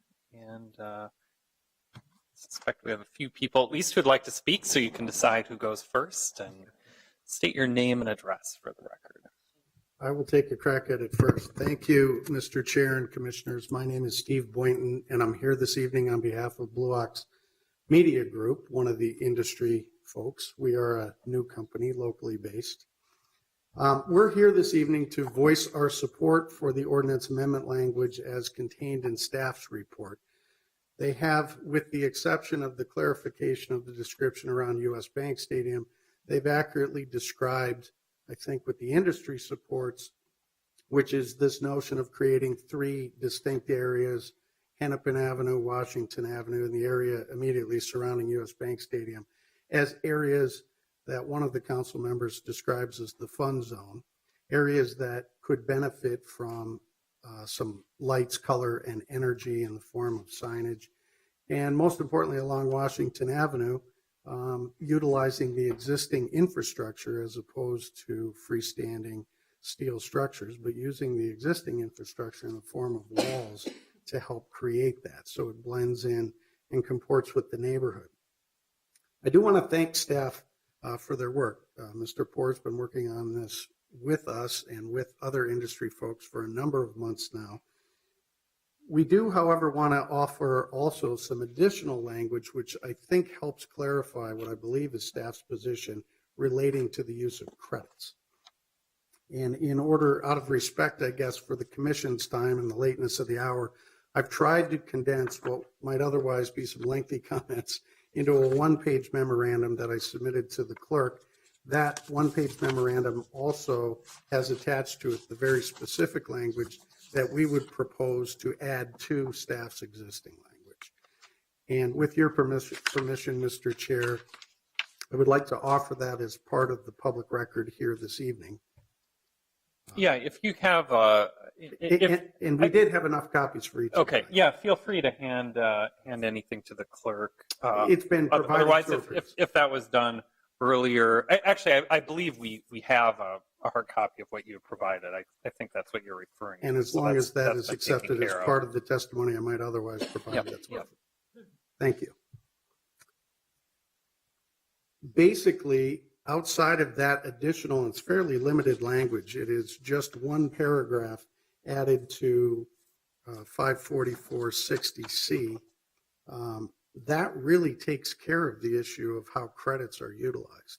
That is certainly the intent of the sponsor of this amendment, and I believe Mr. Poor also spoke to it earlier, that that's the intent, to do away with it in these areas. And so unless you have any specific questions, I would stand by. All right, and are there any questions of the speaker? If there are none, we can move on to some other speakers. If there is anyone who would like to add anything, feel free to come to the microphone. Yes, and please state your name and address for the record.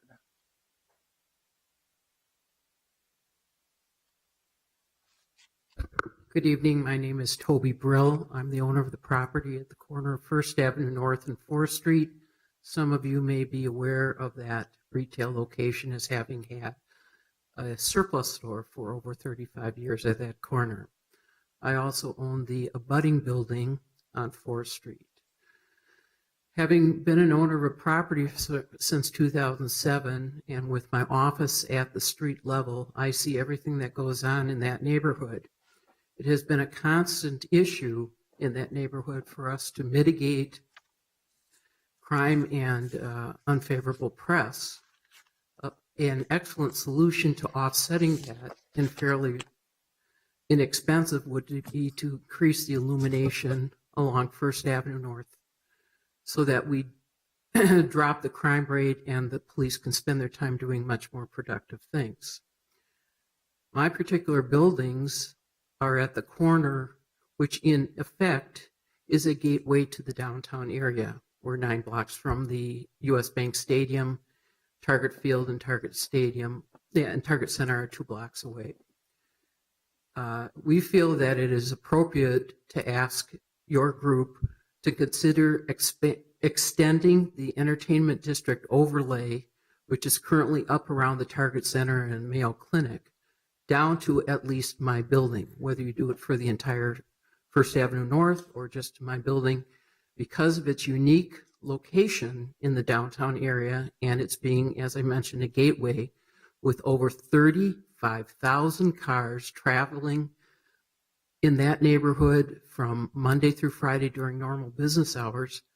This is an excellent opportunity to welcome people into the city and increase the lighting, decrease the crime rate, and I certainly would be more than happy to make sure that the signage there illustrates the lovely attributes of this town. So I ask that you I know that that is not the staff's recommendation at this point, and I wasn't aware that this was the results of the staff work to date. But I seriously ask you to consider fixing multiple problems in that area and making this a much more welcome corner to pedestrians. If we increase the lighting level by 25%, and that could be LEDs plus lampposts, bollards, any combination of lighting, I guarantee you the crime rate over there will be diminished substantially. What's more, people that are trying to sell their buildings in that neighborhood are getting an awful lot of blowback because the crime rate in that area is extensive.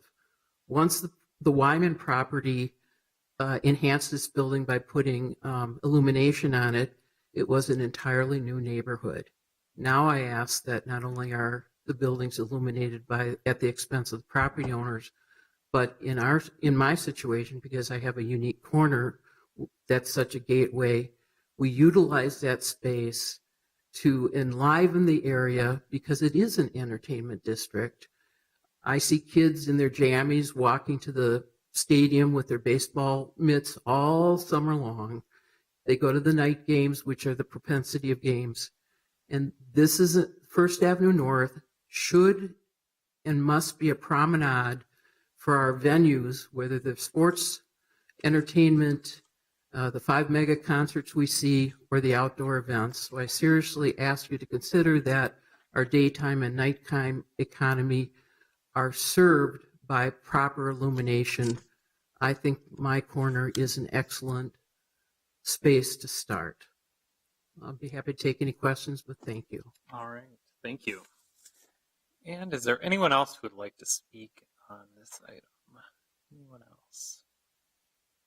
Seeing no one, I will close the public hearing. And commissioners, we just have the one action before us, the text amendment. Are there any further questions of staff?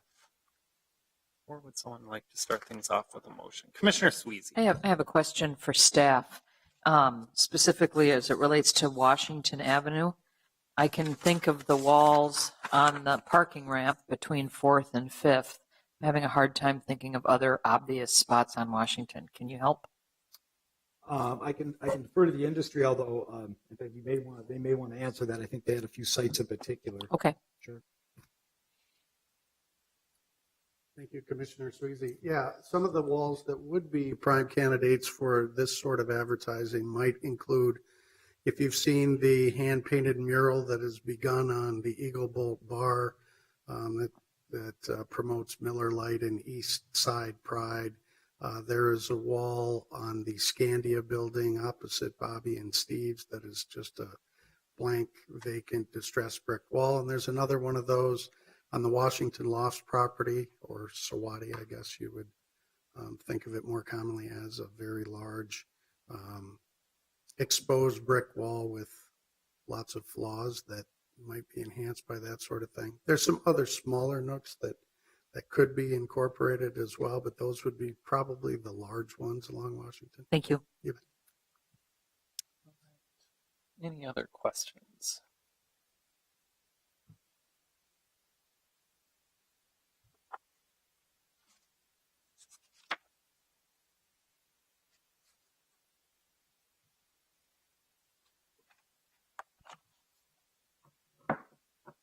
Commissioner Rockwell. I guess I have one clarifying question for Steve, I think, on 544.208.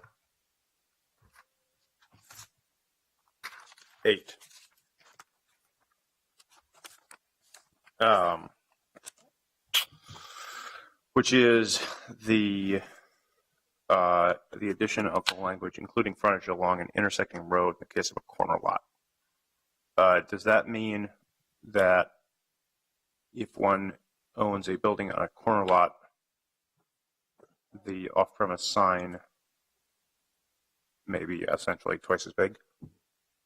Commissioner Rockwell, the intent of that is that in some of the billboard subsections, it talks about a minimum lot width they're building with. And what this is saying is if you're on a corner, again, because there's a linear number, so if you think of like First Avenue, for instance, it has two frontages. So in this formula, you get the benefit of both frontages. But what it's also saying, there's no minimum frontage. So if you have a small frontage, but you have more on the other corner, you can combine the two to achieve that minimum. That's really what it's at. So Got it. It's trying to use a larger number than just the straight it faces Washington Avenue. That's really the intent. So this does not determine the size of the sign, but merely whether a sign can exist. Yes. Got it. Yeah, the size, we have the maximum size where we actually, notwithstanding, it talks about 10 times the frontage, we've capped that out at 1750. If I may, 750 square feet is, imagine a large freestanding sign, that's 672 square feet. If you add an extension to it, then go as large as 825 square feet. And so that's essentially double that. So I'm trying to give people a sense of how large that is. So. Cool. And that, of course, is a maximum. And sorry, one more question. So we've got sort of two things before us, and I've just asking clarifying questions because that's the language in the memo. So we've got essentially two ideas before us, right? One is expanding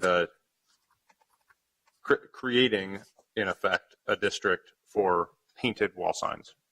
Well, they're not actually just painted signs. But one of the problems in the ordinance that was handed out is it's supposed to be wall signs. We had to delete the language painted, but it's coming out like it's signs. They're really wall signs. Some may be painted, some may be illuminated.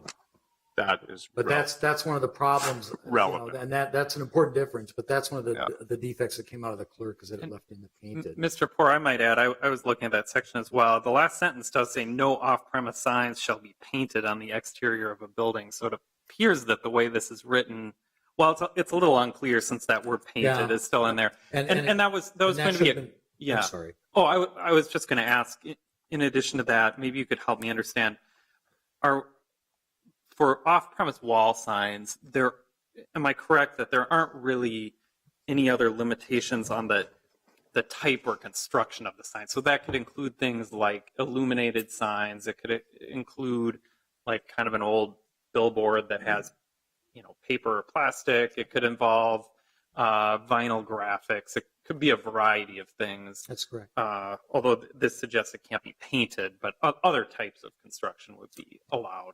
That's correct. The former ordinance prohibited painted signs in particular. And so that was supposed to be stricken out and just get the wall signs. So, which is kind of painted it kind of reflects the date of the ordinance, if you will. Mm-hmm. Commissioner Rockwell. I'd like to float a thought past my commissioners. Just because like that I did not pin down as an issue, and I worry what else is in here that I won't notice as an issue, I am inclined to ask that this return, because what we have before us is just not the language that staff intended to be before us, and I feel profoundly uncomfortable voting on something that I don't know what it's supposed to be. All right. So, Commissioner Rockwell, would you like to make that motion? I can make, sure. All right. I will move that we return all text amendments to be, that we return all text amendments. Second. So, Commissioner Rockwell, I wonder perhaps it would make more sense just to continue it. Sure, continue. As Great. opposed to returning Second. it. Maybe that'd be the same. Yeah, sorry, that was my intent. I meant return to then return to us. Okay. Continue. So we have a motion and a second to continue. January 8th is our next meeting, so Perfect. we could continue it to that date. Is there any further discussion? Commissioner Gagnon. Yeah, so this has just come to us so much. I feel like we should be able to make a decision on this. And there's also urgency around, I know it's not our business, but there is some, Super Bowl thing coming here. And so I think there was some decisions that people wanted made so work could be done, which was one of the reasons. It's right now there's a monopoly on this industry. You may or may not like that. I don't like that, but I think it also just there's no sense. And one of the big reasons is because people want to get some work done. They can't get that done if we continue it. So is there a way, since we're already here at 7:38, we're now getting paid $17, an hour? Is there just a way we can just move this forward, please? And I might just ask Mr. Poor, Mr. Wittenberg, if we were to recommend that or continue this item, does that mean that the city council cannot consider it if we don't act on it? Or, and it seems that in the case of a zoning code amendment, we are essentially making a recommendation to the city council. Mr. Poor. Yeah, President Brown, if I may. First off, I'd like to acknowledge Commissioner Rockwell's concerns, although I'd be happy to sit here all night and answer whatever question I can. and again, I apologize for that. I do think the map is illustrative of the areas we're talking about. A simple way to think about it is that we're allowing for, as President Brown has suggested, different types of advertising signs to go onto walls. I mean, this is one of these cases where there is more latitude in what types of signs you can put up, and I think that was one of the ideas behind it, is that you weren't wedded to these strict industry sizes of signs, and so you could fit signs to different walls. But as to the legislative question, to be frank about it, this came back in short order because staff was told that this council wanted to act on it. And so this was noticed and was brought back. There was a lot of intense discussion back and forth about that, but I think it's fair to say that the council felt that they wanted to have a vote on this, whether it's because of the large circus coming to town soon, or the Super Bowl, or what have you. So I would just tell you that, you know, one of the reasons that staff worked with some diligence to get this before you is because the policymakers directed us to do so. All right. So I would suggest, if I may, if you want to send it forward, no recommendation. That's what I did. So, you know. Or Commissioner Rockwell. Were I to take a stab at what I would have voted on at the beginning of this meeting, it would have been to approve the Washington Avenue painted signs, because I thought that's what we were voting on, and not approve not vote for the district that we have already voted down on this commission. And I recognize that there are people on the city council that want to see this come through, and this commission has already voted on it, on part of this, and it's now back before us expanded. I do think there's room for these different types of signs, but without understanding what I'm voting on, I cannot in good conscience vote to forward this, because I don't know what I'm forwarding. And so I get it. I get that this is politics and this is the council and this is not, certainly not staff's fault. But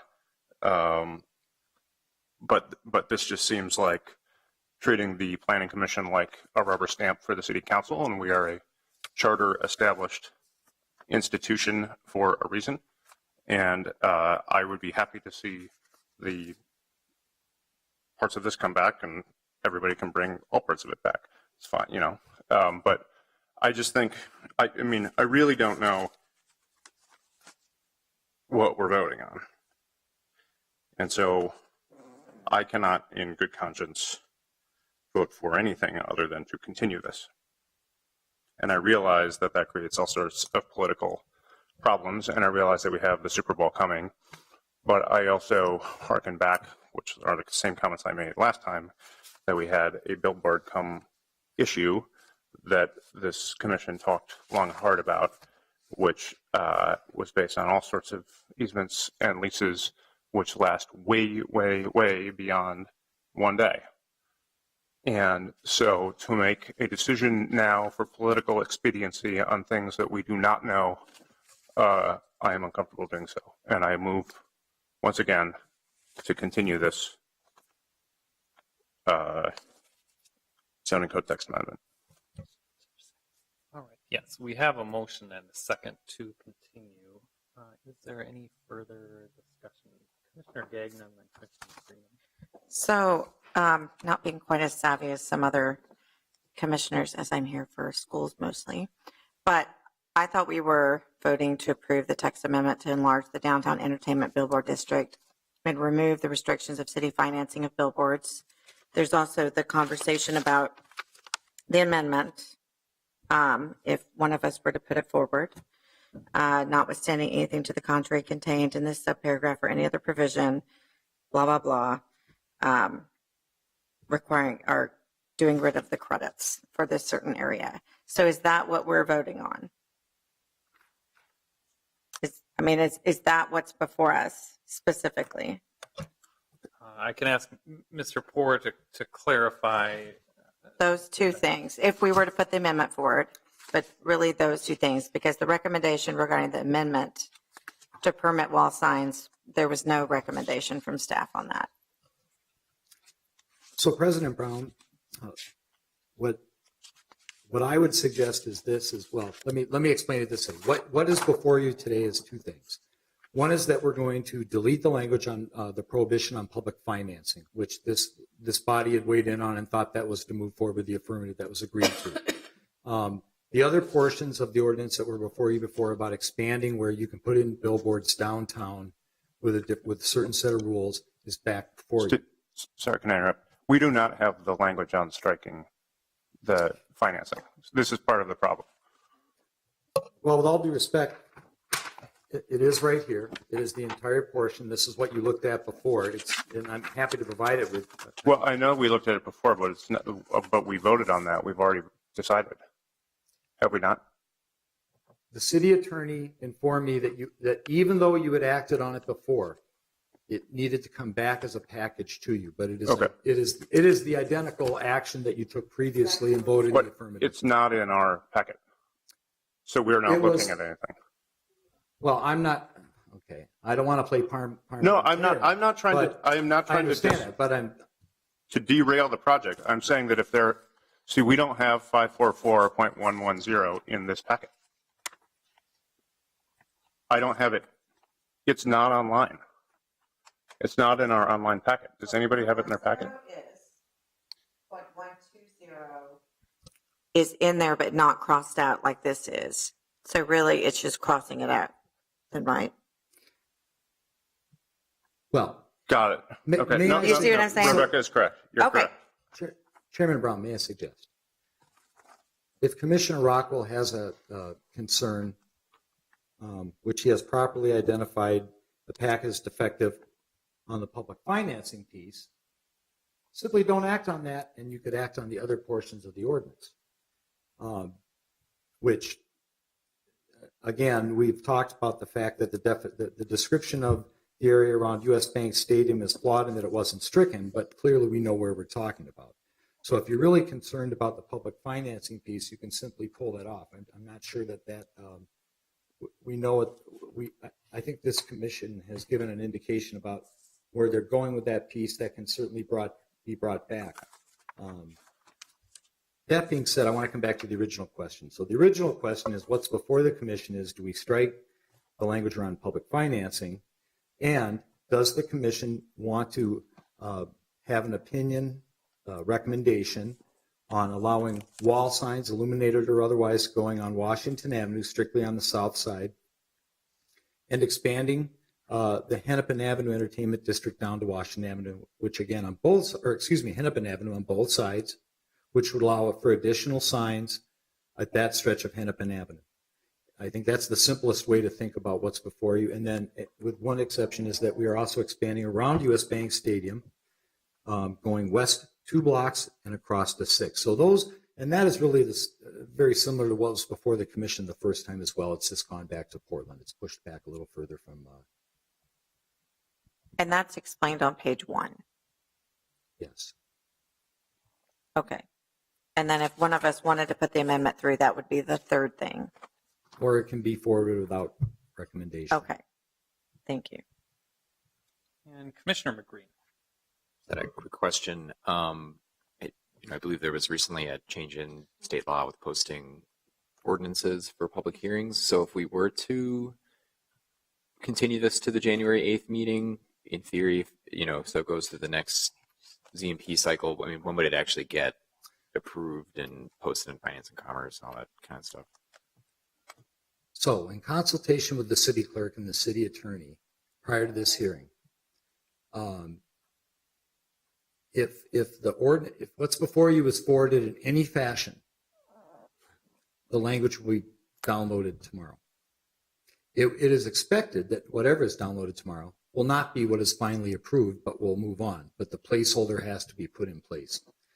So unless nothing comes out of here, or if it's returned or postponed, that wouldn't happen. But if it goes forward with any recommendation or no recommendation, the language will be sent to the clerk and will be published.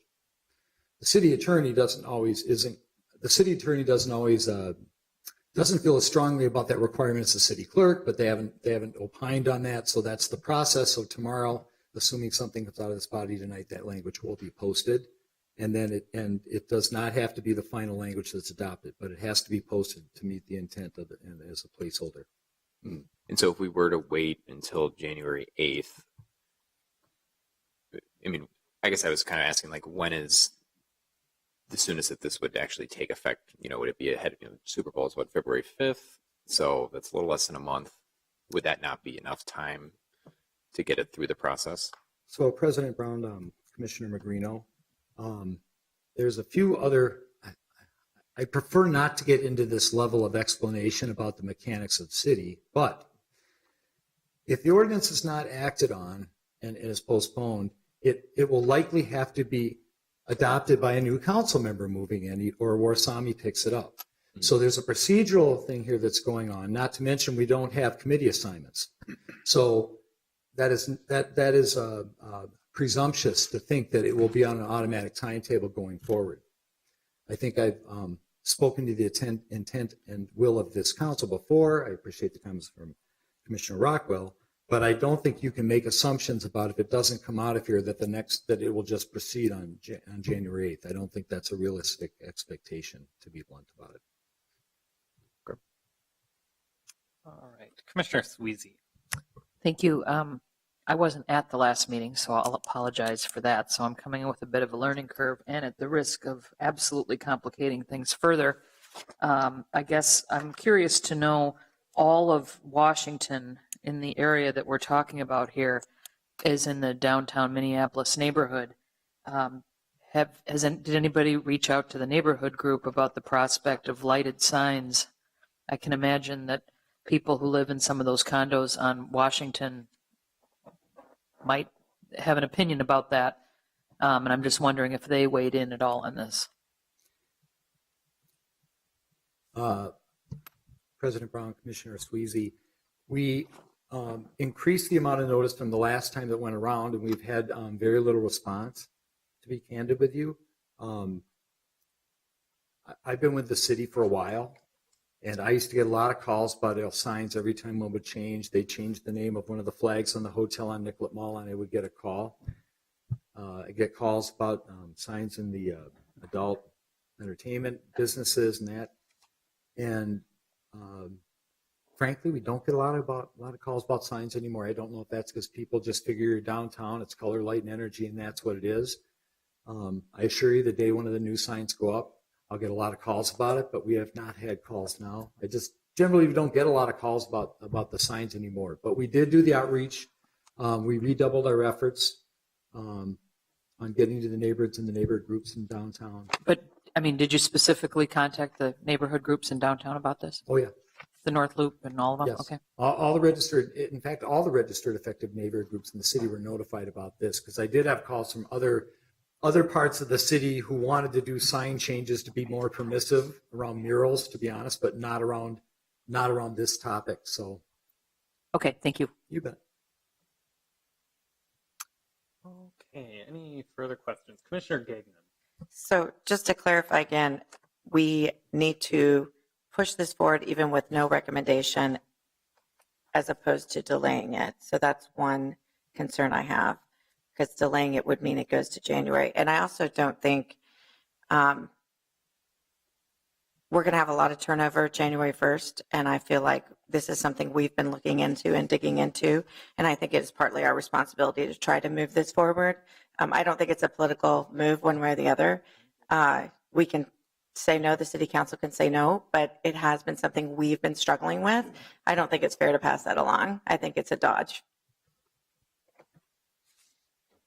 And Commissioner Rockwell. I mean, due respect, but I don't think it's passing anything on. We've already voted this down.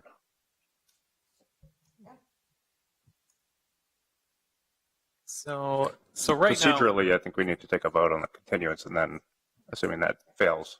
All right. So we do have a motion and a second to continue this item to January 8th. We've had some discussion about that. I would say since we have that motion and second, clerk, please call the roll. Gagnon? No. Franzer? No. Magrino, Aye. Rockwell, Aye. Slack, Aye. Sweezy, Aye. Freeland. Aye. I think that's 5-3. 5-2. 5-2. I think I messed it up. 5-2. All right. So that motion carries. This will be continued to the January 8th meeting. That concludes our discussion on item 14. I know we've had a long meeting tonight. I did want to mention, though, tonight is the last meeting for a couple of our commissioners. Scott Vreeland, who is just wrapping up his term on the park board, has been our rep for a couple of years now and has been a strong voice advocating for issues related to development as it relates to parks and open space, and I've always appreciated his perspective, so we wish him well. Also, likely Lisa Bender's last meeting. She is not here, but she too has been a huge advocate for planning issues and development issues in Minneapolis, and has successfully implemented a lot of things that I think affect our work, and hopefully that will continue. So thanks to our departing commissioners, and yeah, I don't know if there's anything anyone else would like to add, but yeah. We'll fight for trees for you, Scott. Thank you.